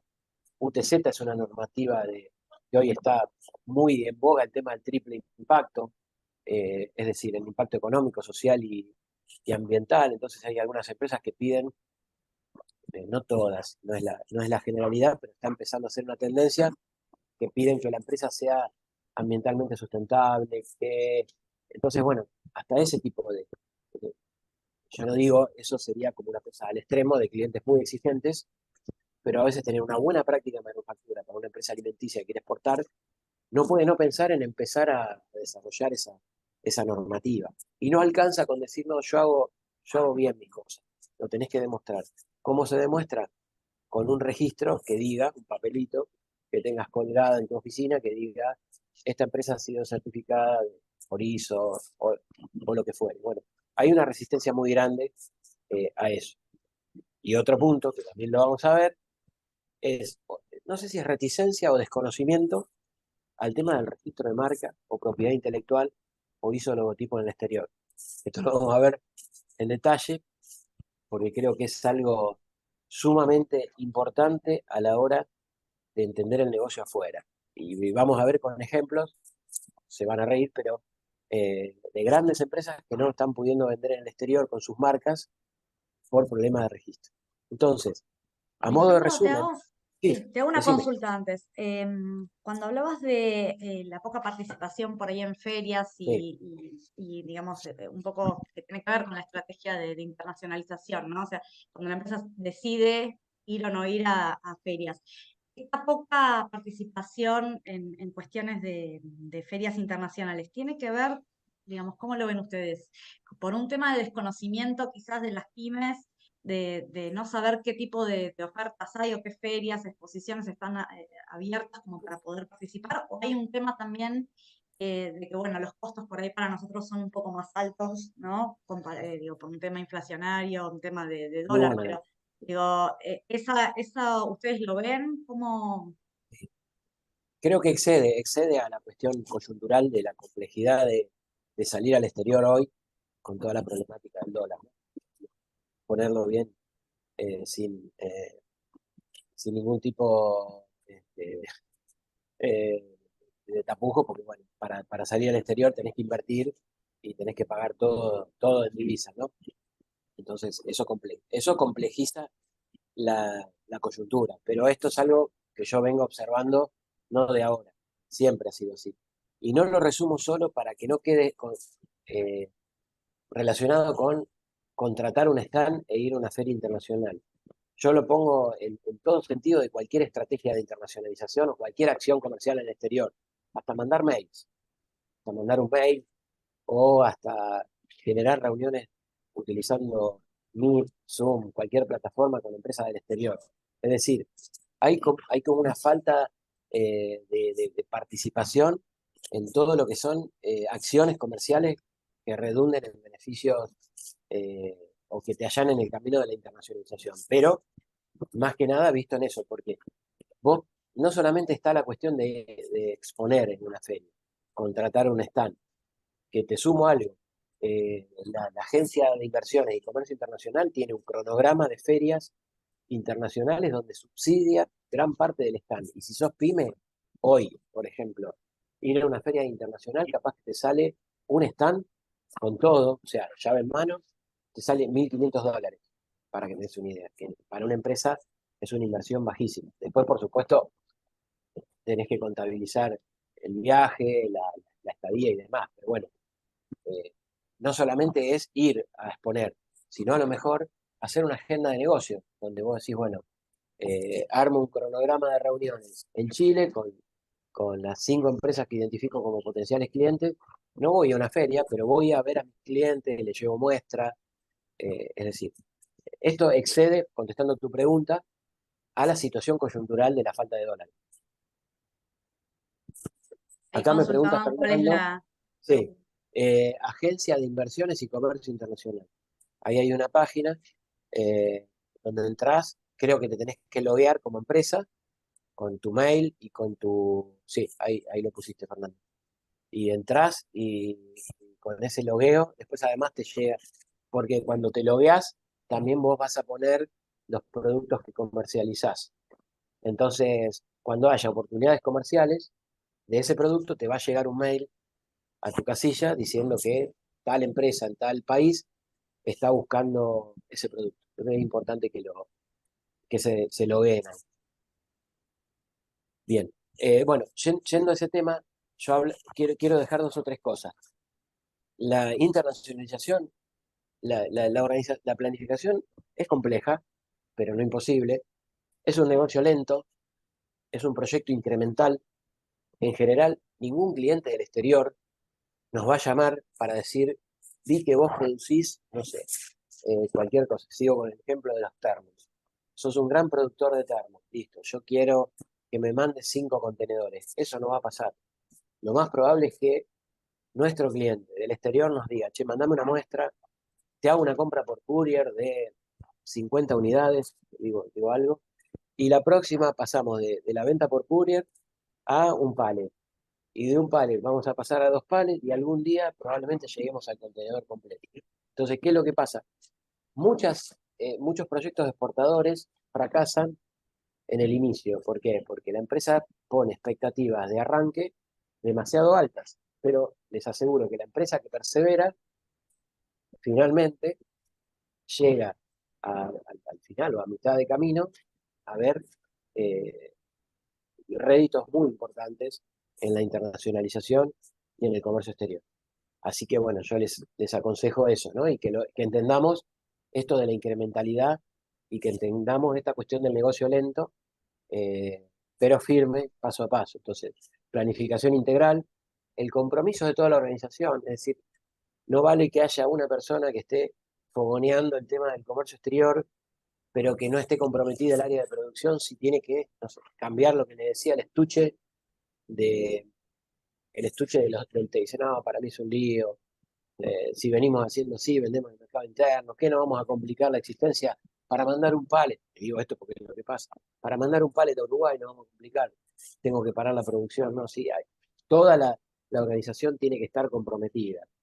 El área de producción, el área de calidad, el área de finanzas, el área contable, para entender, che, bueno, banquémosle el viaje a fulano porque tiene que empezar a ver clientes afuera, seguramente no va a ser un gasto, va a ser una inversión, que en un tiempo esto va eh, a, a retribuir, bueno, todo eso se tienen que entender, ¿no?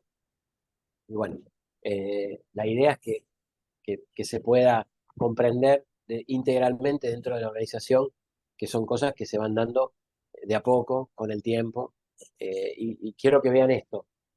Eh, este slide, le pusimos derribando un mito, porque siempre hablamos, a nosotros nos dicen la exportación, una frase, no, pues la exportación no es para mí, que voy a exportar yo, tengo una pyme, de casualidad, que puedo vender en el mercado interno, no. La exportación no es solo para las grandes empresas.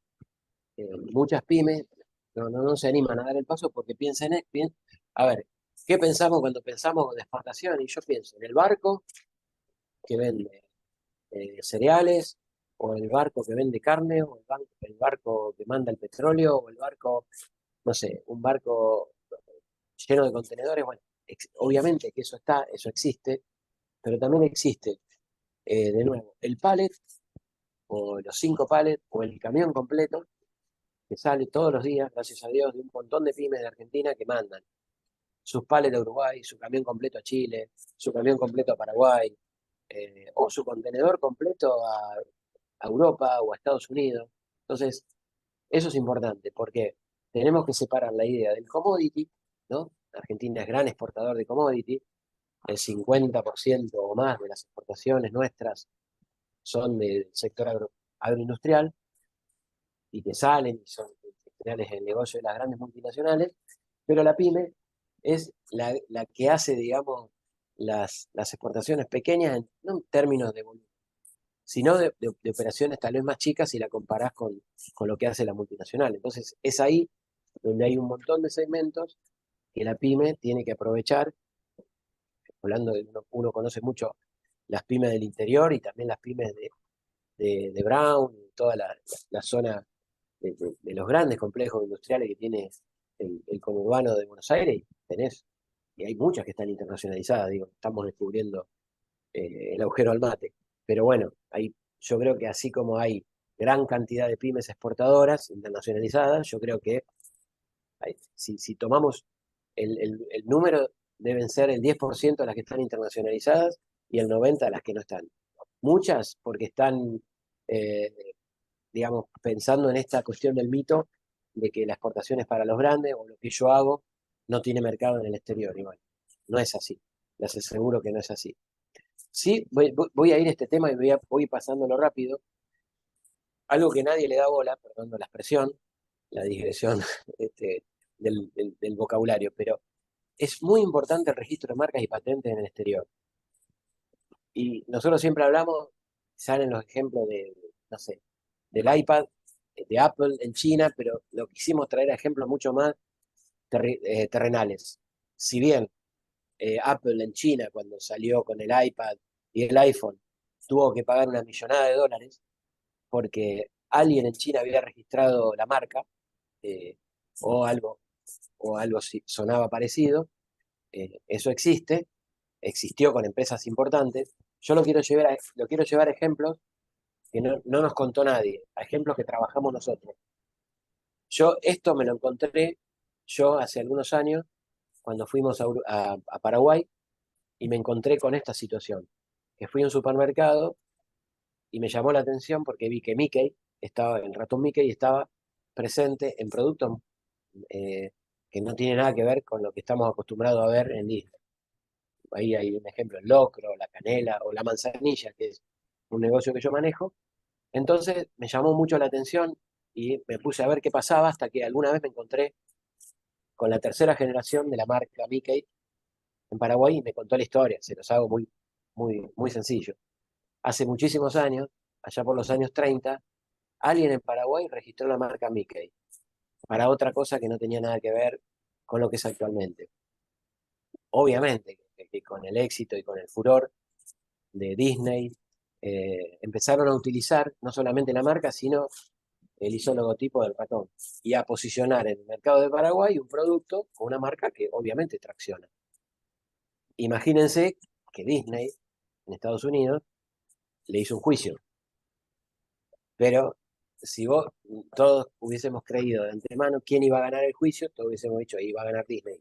No, erróneamente, Mickey, la empresa Mickey de Paraguay, le ganó el juicio a Disney.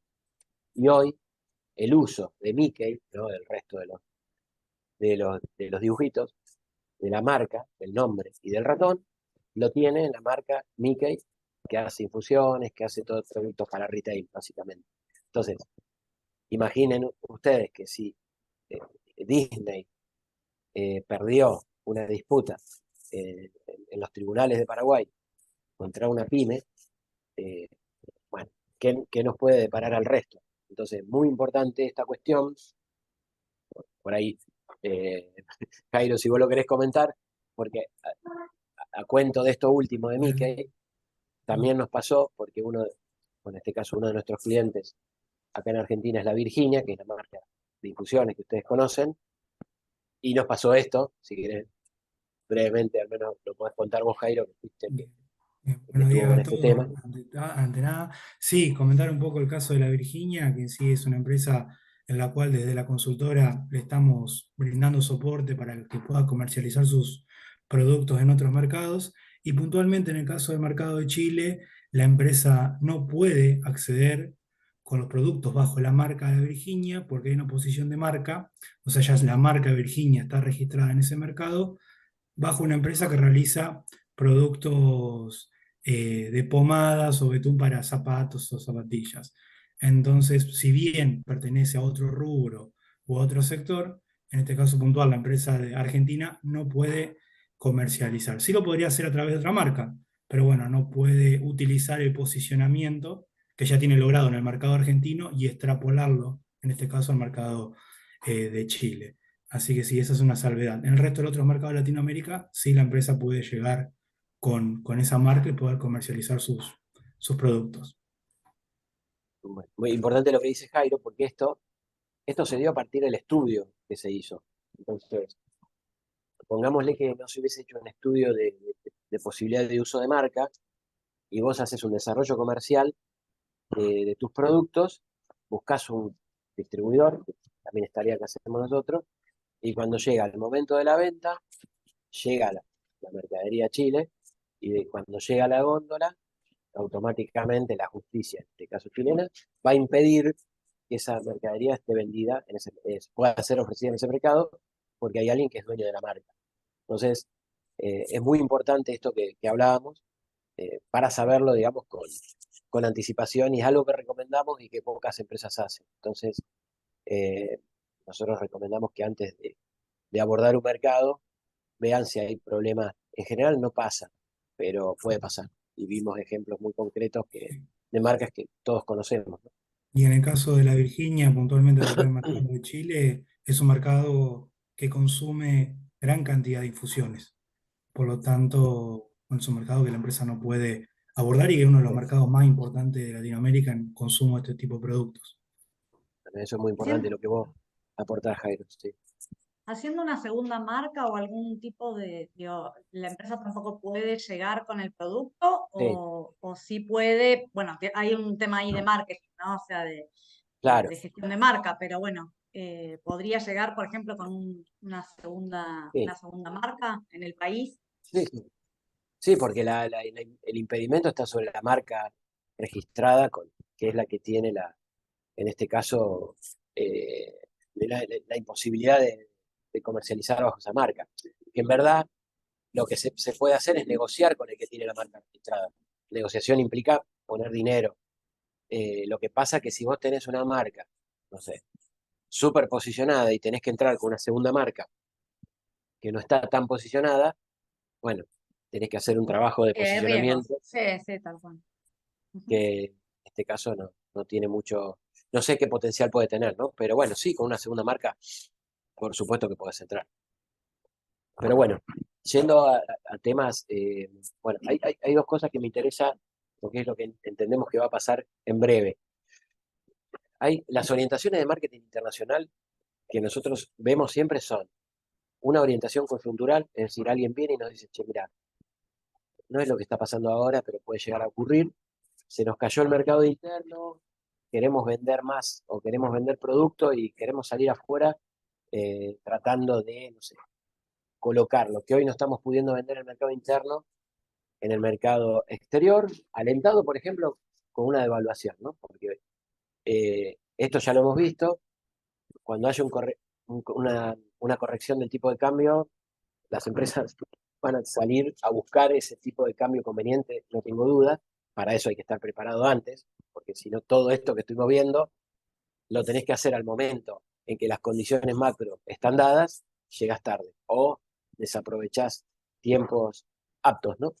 Con lo cual, bueno, nosotros creemos que la estrategia no es la coyuntural de incrementar ventas en un momento puntual, sino nosotros le llamamos la orientación estratégica de transformar una empresa de mercado doméstico en una empresa exportadora, que no significa dejar de vender en el mercado interno, sino incorporar nuevos mercados, digamos, del exterior y tener una estrategia de balance y de equilibrio.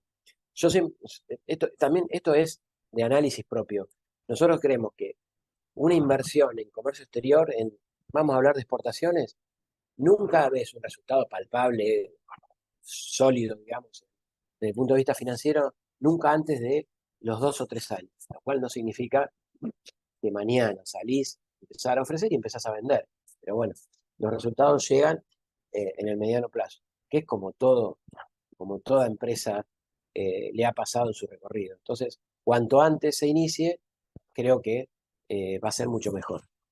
Hablando de lo que decíamos hoy, que vos, Fernanda, pusiste ahí en el chat, de la agencia de inversiones y demás, nosotros hablábamos de que es importante tener acciones sostenidas del marketing ferial. No solamente son las ferias internacionales, ¿no? O exposiciones, sino, a veces, mira, hay rondas de negocio hoy con todo el fenómeno online que no te cuestan un peso y que son online. O sea, vos inscribís tu empresa en una plataforma, nosotros con Jairo lo hemos hecho bastante.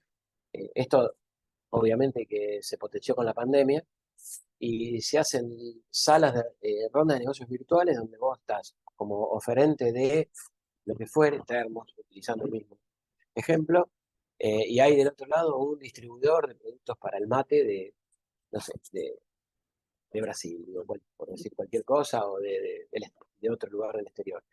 Y no tenés que gastar un peso, no te moviste de tu casa, lo haces de tu oficina. eh, bueno, compartís un catálogo por la misma plataforma, es decir, no solamente está la de máxima, que es ir a una feria internacional, que tampoco nosotros recomendamos, esto es importante decirlo, ir a una feria internacional sin estar preparados para tal efecto. Es decir, yo voy a una feria internacional en Chile cuando sé que Chile, o tengo información secundaria de que Chile es un mercado apto para mi producto, que no tengo, o que tengo determinadas barreras, pongámosle, arancelarias y pararancelarias, que son relativamente flexibles o que son favorables, cuando pude identificar que existe demanda en el mercado local, eh, todo ese tipo de cosas. No tengo que ir a una feria a ver qué pasa tampoco, a hacer una inversión. Previamente tiene que haber todo un análisis anterior que nos permita evaluar. Y después, cuando yo sé que es un mercado con potencialidad, ahí sí hago una inversión. Y en general nosotros decimos, existe una preferia, una en feria y una post feria. ¿Y por qué digo esto? Porque a veces la gente se olvida. La preferia es decir, bueno, voy a estar en la, se llama esta que fui yo ahora, Food and Service en Chile. Entonces, bueno, hago todo un análisis, me fijo, a ver, el año pasado, ¿quiénes fueron los expositores de la Food and Service? Bueno, bajo todo un Excel, bueno, hubo, no sé, digo, 200 expositores. Les escribo a todos los expositores y si puedo tener acceso a no sé, a un mailing de visitantes, y hago la preferia.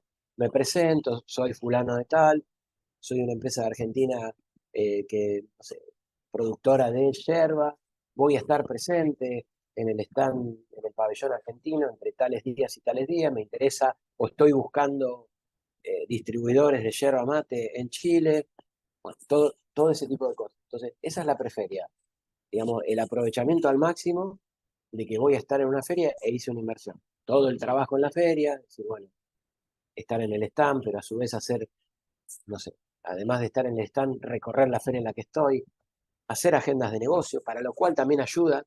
A ver, las agregadurías comerciales argentinas en el exterior ayudan mucho. A nosotros nos han ayudado en Uruguay, nos han ayudado en Paraguay, nos han ayudado en Chile, en Estados Unidos, nos han hecho una agenda de negocio donde yo digo, bueno, mira, voy con tal empresa y estoy buscando distribuidores de tal producto. Estas son las posiciones arancelarias que a mí me han hecho, o sea, tomo ejemplos distintos, me han hecho agenda en Montevideo y han hecho agenda en Nueva York, digo, para poner extremos, digamos, de acá nomás y extremos de mucho más lejos. Trabajan muy bien. Entonces yo cuando voy le tengo que sacar el máximo de los provechos a esa inversión. Eso es importante. Y tampoco tengo que ir a cualquier feria. Y acá me voy al slide que sigue. Vamos a ver solo de lo de la derecha. Esto lo voy a pasar rápido. Porque antiguamente, no sé, hace 20 o 25 años que yo arranqué en comercio exterior, me acuerdo que estaban las ferias multisectoriales. Siempre íbamos a la Expo Cruz, que hace muchos años, que es la de Santa Cruz de la Sierra, la Expo Paraguay en Asunción, entonces se llamaba de otro modo, y estaba la FISA, la Feria Internacional de Santiago en Chile, y eran como que acá eran las tres que iban. Pero claro, ¿qué pasaba? Eran multisectoriales. Entonces vos ahí tenías desde productores de alimentos, pasando a autopartes, muebles.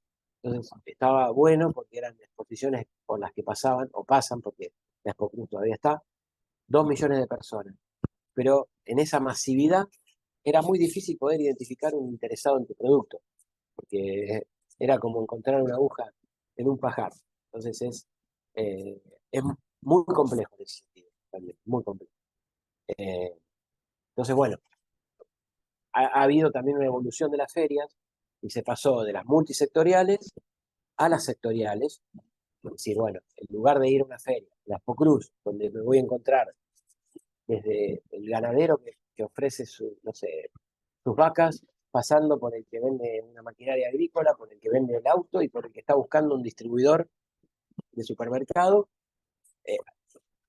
desde la masividad se pasó a la particularidad. Entonces, es muy importante que yo identifique a qué feria voy a ir. Se pasó de la multisectorial a las sectoriales, que significa, en lugar de ir a una multisectorial, voy a una feria de alimentos. Entonces, yo sé que ahí, si soy un proveedor de productos alimenticios, ahí no va a haber tanta masividad de gente, pero los que van están interesados en un rubro específico. Y ahora hay como una cosa más, todavía más específica, que se llama subsectorial.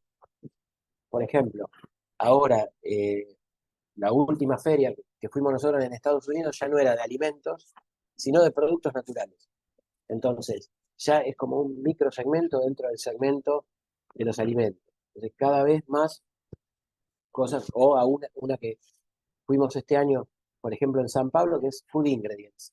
Únicamente ingredientes para la industria alimenticia. Entonces, vos ves ahí cosas muy específicas. Entonces, no sé, si vos tenés un componente químico para la industria láctea, vos sabés que vas ahí y vas a encontrar empresas que van a estar buscando eso. Entonces, es muy importante que la empresa seleccione con mucha precisión, precisión quirúrgica, en qué tipo de feria va a ir. Y bueno, y acá hay algunas, se los dejo como alternativa. Cosas muy genéricas, pero por ejemplo, Intracen, que es del Centro de Comercio Internacional, ustedes pueden entrar ahí y ahí van a ver, en realidad van a ver cómo evoluciona el comercio internacional de los productos, qué países se están comprando, qué países se están vendiendo, si cae si sube o baja la demanda, o el flujo comercial más que nada, es interesante.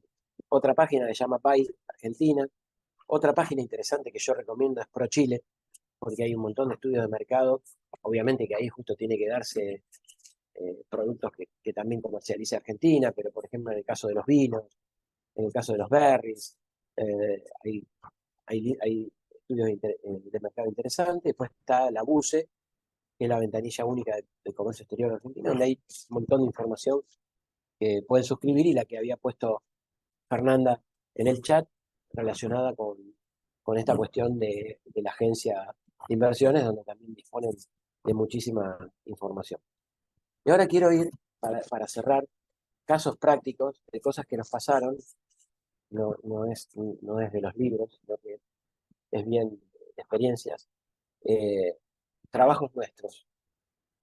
Bueno, yo hace ya varios años que estoy trabajando, nosotros somos de Pergamino, es justo una empresa que estamos trabajando acá, es una empresa italiana, de capitales italianos, que está en Pergamino, pero que es la mayor exportadora, yo diría, de monoproducto, pues sudamericano seguro, pero probablemente mundial.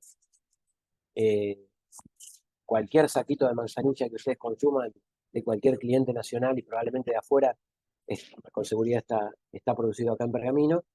Pero bueno, lo interesante en términos de modelo de negocio es que esta empresa vende más o menos cada año 1.000 toneladas de productos secos para que le den, para entender la escala, en un saquito de manzanilla entra 1 gramo.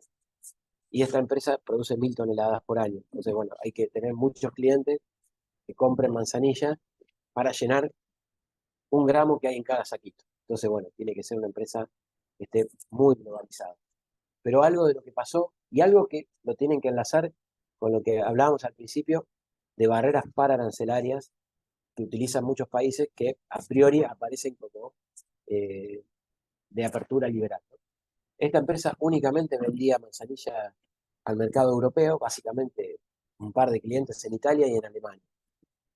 A packers, es decir, aquellos empaquetadores, como si fuera una Virginia o Las Marías, o empresas así del exterior, que tienen manzanilla dentro de su producto, o traders de hierbas que por ahí compran y venden y revenden en Europa. Y bueno, era el único mercado que tenía. Entonces, el share, es decir, el porcentaje, era el 100% de la manzanilla iba a Europa, porque era una empresa básicamente europea que solamente producía y vendía a Europa. Hace unos años, Después de 2015, Europa restringió todo lo que es la política de límites máximos de residuos, se llama LMR. Pasó de 0,05 ppb, partes por billón, de trazas de pesticidas, a 0,02. Dicho así, parece una cosa insignificante, pero la diferencia entre 0,05 y 0,02 era el acceso a mercado. ¿Qué quiere decir? Que cuando se somete la manzanilla a un análisis de determinación de pesticidas, que aunque sabemos que no tiene ningún impacto en la salud humana, porque, no sé, tendrías que tomar hectolitros de té de manzanilla para ver si te puede llegar a hacer algo, porque está corroborado de que esos porcentajes tan bajos de 0,0 ppb, partes por billón, no tienen ningún impacto en la salud humana. Europa lo pone como barrera para arancelaria. Entonces, ¿qué fue lo que pasó? Automáticamente esta empresa tenía concentradas sus ventas en 2 clientes que estaban regulados bajo la misma normativa sanitaria. Italia y Alemania tienen la misma normativa porque pertenecen a la Unión Europea. Automáticamente se quedó sus clientes. Entonces, ¿qué fue lo que se hizo? Bueno, ese fue el momento en que nosotros empezamos a trabajar. La empresa ni siquiera vendía en el mercado interno. No tenía una diversificación de mercado, sino que tenía una concentración en 2 clientes afectados por la misma normativa. Entonces, ¿cuál fue? O sea, hoy, afortunadamente, la empresa está internacionalizada, vendemos en toda Sudamérica, se vende en Estados Unidos, incluso hay algunas ventas en Asia, bueno, está totalmente atomizada la matriz comercial. Entonces, pero yo te lo pongo de ejemplo porque muchas veces nosotros, las empresas, también encuentran como más accesible el hecho de concentrar las ventas en pocos clientes que estén, digamos, relacionados con una misma normativa o con lo mismo eh, que pasa o con la misma situación de mercado. Entonces, esto es importante, lo que es la atomización y no la concentración de clientes en pocos mercados, porque siempre hay cambios importantes, ¿no? Después, bueno, esto me gustaría que lo comente Jairo, porque esto más tiene que ver, a veces, hago el preámbulo para que Jairo después eh, lo cierre, pero empresas que están súper internacionalizadas, que tienen grandes mercados y grandes volúmenes, y a veces se olvidan de pequeñas eh, oportunidades comerciales que hay en pequeños segmentos. Entonces, Jairo, vos lo querés comentar brevemente, ¿no? Sí, bueno, que es el caso particular de Aliaga, que es una empresa productora y comercializadora de infusiones. Entre los principales productos que cuenta la empresa se encuentra hoja de stevia, cedrón, moringa, marcela y demás infusiones. Y una empresa que cuando con Lisandro comenzamos a trabajar con ellos en el año 2021, ya contaban con presencia en muchos mercados a lo largo y ancho del mundo. Estaban presentes en España, Alemania, Francia, y bueno, en algunos mercados también acá de Latinoamérica, como el caso de Argentina. Pero puntualmente tenía una baja presencia en el mercado uruguayo y a través del soporte que le fuimos brindando, identificamos nuevos contactos que le permitió a la empresa identificar un nuevo nicho en el mercado Uruguay. Y en el año 2021, que fue el primer año que estuvimos trabajando en la empresa, logramos hacer operaciones por una cantidad de 1.500 kilos. Y hoy en el año 2023 ya estamos comercializando 4.000 kilos anuales. Esto un poco también haciendo referencia a lo que decía Lisandro anteriormente, de la velocidad y la caracterización de los negocios internacionales, que si bien son negocios lentos, pero son incrementales con el paso del tiempo. Y hoy ya con esta empresa Aliaga estamos en un proceso de identificación de contactos en el mercado de Estados Unidos, Canadá, también estamos con envío de muestras al mercado de Bolivia, que son nichos de mercado que aún la empresa no tenía explorados. Buenísimo, Jairo, sí. Esa es la idea de, a veces, esta cuestión de los nichos más pequeños que nosotros sostenemos que tienen que ser aprovechados, ¿no? por las empresas, porque no todo es una cuestión de volúmenes siempre, ¿no? Y bueno, creo que eso es interesante. Esto también lo voy a pasar rápido porque tiene que ver, como marcaba Jairo, con la incrementalidad de los negocios. Ahí, Jairo, que es mucho más joven, como verán, todavía no estaba en la consultora, pero este fue uno de los casos emblemáticos. Nosotros en el año 2015 esto es aparte por demanda. Una empresa de Bolivia pide empezar a trabajar con silobolsas, son los plásticos agrícolas donde se guarda el cereal, y no quería que fuera de ningún proveedor, ni de Plastar y Pesa, que son los líderes en el mercado de Bolivia. Esto es una experiencia personal, ¿no? Y querían empezar con un negocio de 100 silobolsas, básicamente porque querían ver qué pasaba y querían que no fuera ninguna empresa. Y Pesa y Plastar son los líderes argentinos, porque Argentina es líder en el mercado mundial de la silobolsa. Y hay muchas otras empresas como de un segundo rango. Bueno, el trabajo lo hice yo personalmente, y en el rastreo de terceras marcas, ninguna empresa argentina quiso entrar en el negocio porque sostenían que era una operatoria que no los satisfacía o que no los entusiasmaba. Y bueno, y en este envío de correos y contactos que uno va haciendo cuando busca una oferta para una demanda en concreto, que es algo que hacemos nosotros, aparece en ese momento la empresa Electroplastic de Brasil, donde nos dice, bueno, me enteré por una persona que ambos tenemos de conocimiento mutuo, que ustedes están buscando un proveedor de silobolsas. Si bien el proveedor de silobolsas que ustedes buscan es argentino, yo ofrecemos nosotros nuestra empresa. En ese momento estaban en la zona de San Pablo, ahora están en Minas Gerais. Con el tiempo la empresa mudó a otra región, y finalmente lo que hicimos nosotros, no por una voluntad de trabajar con una empresa brasilera, como no apareció ninguna empresa, ninguna tercera marca argentina que accediera a entrar en ese negocio, ofrecimos a la empresa de Bolivia la posibilidad de la oferta de Brasil. Bueno, obviamente que ese negocio finalmente prosperó, y bueno, no solamente ese negocio, sino que hoy nosotros, ahora la empresa también se llama Agroplas, porque también cambió de dueños y cambió el nombre, pero bueno, no vende puntualmente mucho silo bolsa, pero se hizo fuerte en el mercado de Bolivia con otros plásticos agrícolas, que ahí hay una foto para que se entienda cuál es el producto. Entonces, bueno, lo que nosotros vemos es que esa cuestión de la no aceptación de la incrementalidad en la exportación y del inicio con pequeñas operaciones, que nosotros hablamos como una caracterización del perfil de la pyme argentina, le hizo perder de algún modo el foco en una oportunidad concreta de negocios a desarrollar en el mercado boliviano, que hoy está siendo aprovechada por la empresa de Brasil. Y obviamente que nosotros somos los representantes de esa empresa brasilera en el mercado de Bolivia. Pero bueno, después también está esto que vos armaste, Jairo, lo de la empresa, digamos, que es la competencia de Canarias en Uruguay. ¿Os lo querés contar rápidamente? Básicamente por la hora, porque ya estamos sobre la hora de cierre, pero esto, si lo querés contar como una oportunidad Bien. en el nicho de mercado Ujú. de la gente joven, ¿no? Sí, bueno, en sí el consumo de la yerba canaria acá en Argentina se ha ido incrementando en el último tiempo, sobre todo por el consumo de los jóvenes, como decía Lisandro. En sí es una yerba que es de origen brasilero, luego se envasa en el mercado uruguayo y luego desde Uruguay se va comercializando a diferentes partes del mundo.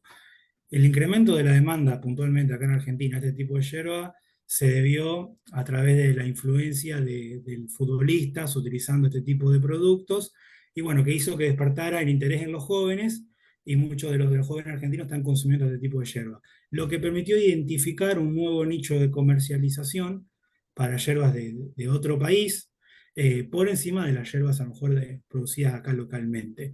Entonces nosotros comenzamos a trabajar desde la consultora con la empresa Apiarios Cabral, que es la empresa competidora de Canarias, para identificar potenciales clientes en el mercado argentino que les interesen consumir este tipo de yerba, que tiene un tipo de corte especial, es más suave, y que bueno, actualmente se va incrementando el consumo con el paso del tiempo. Apiarios Cabral ya está exportando sus productos a Australia, Estados Unidos, España e Italia, pero no tiene presencia aún en el mercado argentino, ni en el mercado chileno, ni en el mercado paraguayo. Por lo tanto, bueno, la idea es brindarle soporte para que pueda identificar contactos y potencialmente en el futuro lograr ingresar los productos de ellos a estos mercados que mencionaba anteriormente. Buenísimo, Jairo. Es importante completar la idea de lo que decía Jairo, que imaginemos, ¿no? ¿Quién podía pensar que en Argentina, que es el principal productor de yerba mate del mundo, con volúmenes siderales, podía haber espacio en un mercado, o podía haber un nicho de un mercado para yerba uruguaya, que como bien explicaba Jairo, en realidad es brasilera. Lo que cambia es el corte.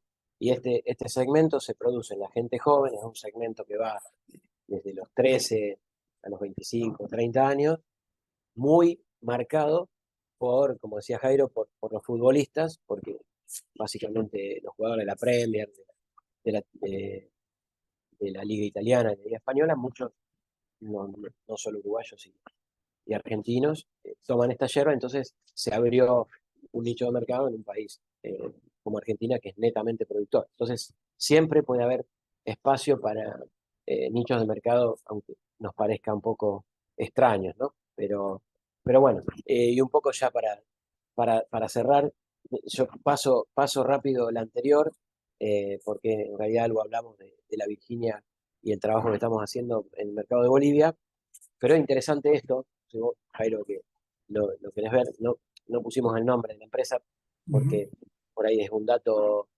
negativo, no negativo, pero es una cuestión que estamos trabajando en la corrección, pero sí, a partir de esa debilidad, nosotros queremos, como cierre, dejar esto, pero bueno, comentalo vos, Jairo, el trabajo que estamos Bien. haciendo. Sí, bueno, puntualmente el trabajo que estamos realizando es para una empresa aquí de Argentina que está tratando de internacionalizar su oferta, aún no cuenta con presencia en otros mercados, y el principal impedimento que vemos hoy, luego de varios meses de desarrollo, es la posibilidad por parte de la empresa de realizar certificaciones internacionales que son solicitadas por parte de los clientes en el exterior, en base a los clientes que fuimos identificando en el mercado de Bolivia, Paraguay o Uruguay. Le están solicitando a la empresa de Argentina este tipo de certificaciones y la empresa por el momento no tiene interés de abordarlas, que si bien, o sea, no son exigibles para comercializar sus productos en el mercado interno argentino, pero sí para poder exportar. Entonces hoy estamos trabados en cada una de las operatorias de exportación que estamos realizando debido a lo mejor la imposibilidad de parte de la empresa realizar estas certificaciones. Para cada uno de los mercados, o sea, si bien hay muchas de ellas que son solicitadas, por ejemplo, para un cliente desde Uruguay o Paraguay, pero también que pueden ser utilizadas para un potencial desarrollo de negocio que pueda hacer la empresa con un cliente de Estados Unidos, de Canadá y demás. Así que bueno, esa es un poco la idea de la Filmina, lo que quisimos exponer, ¿no? Como una principal debilidad que vimos, que a lo mejor la empresa tendría que resolverla para poder avanzar en su proceso exportador. Buenísimo, Jairo. Bueno, con eso cerramos. Quedamos atentos a cualquier consulta, cualquier pregunta, y también ampliar esto, bueno, como para comentar también que nosotros vamos a estar trabajando para las empresas del Centro PYME, y esto es un pantallazo genérico, ¿no? Con lo cual estamos a disposición de las empresas de Brown para las consultas puntuales, para temas específicos.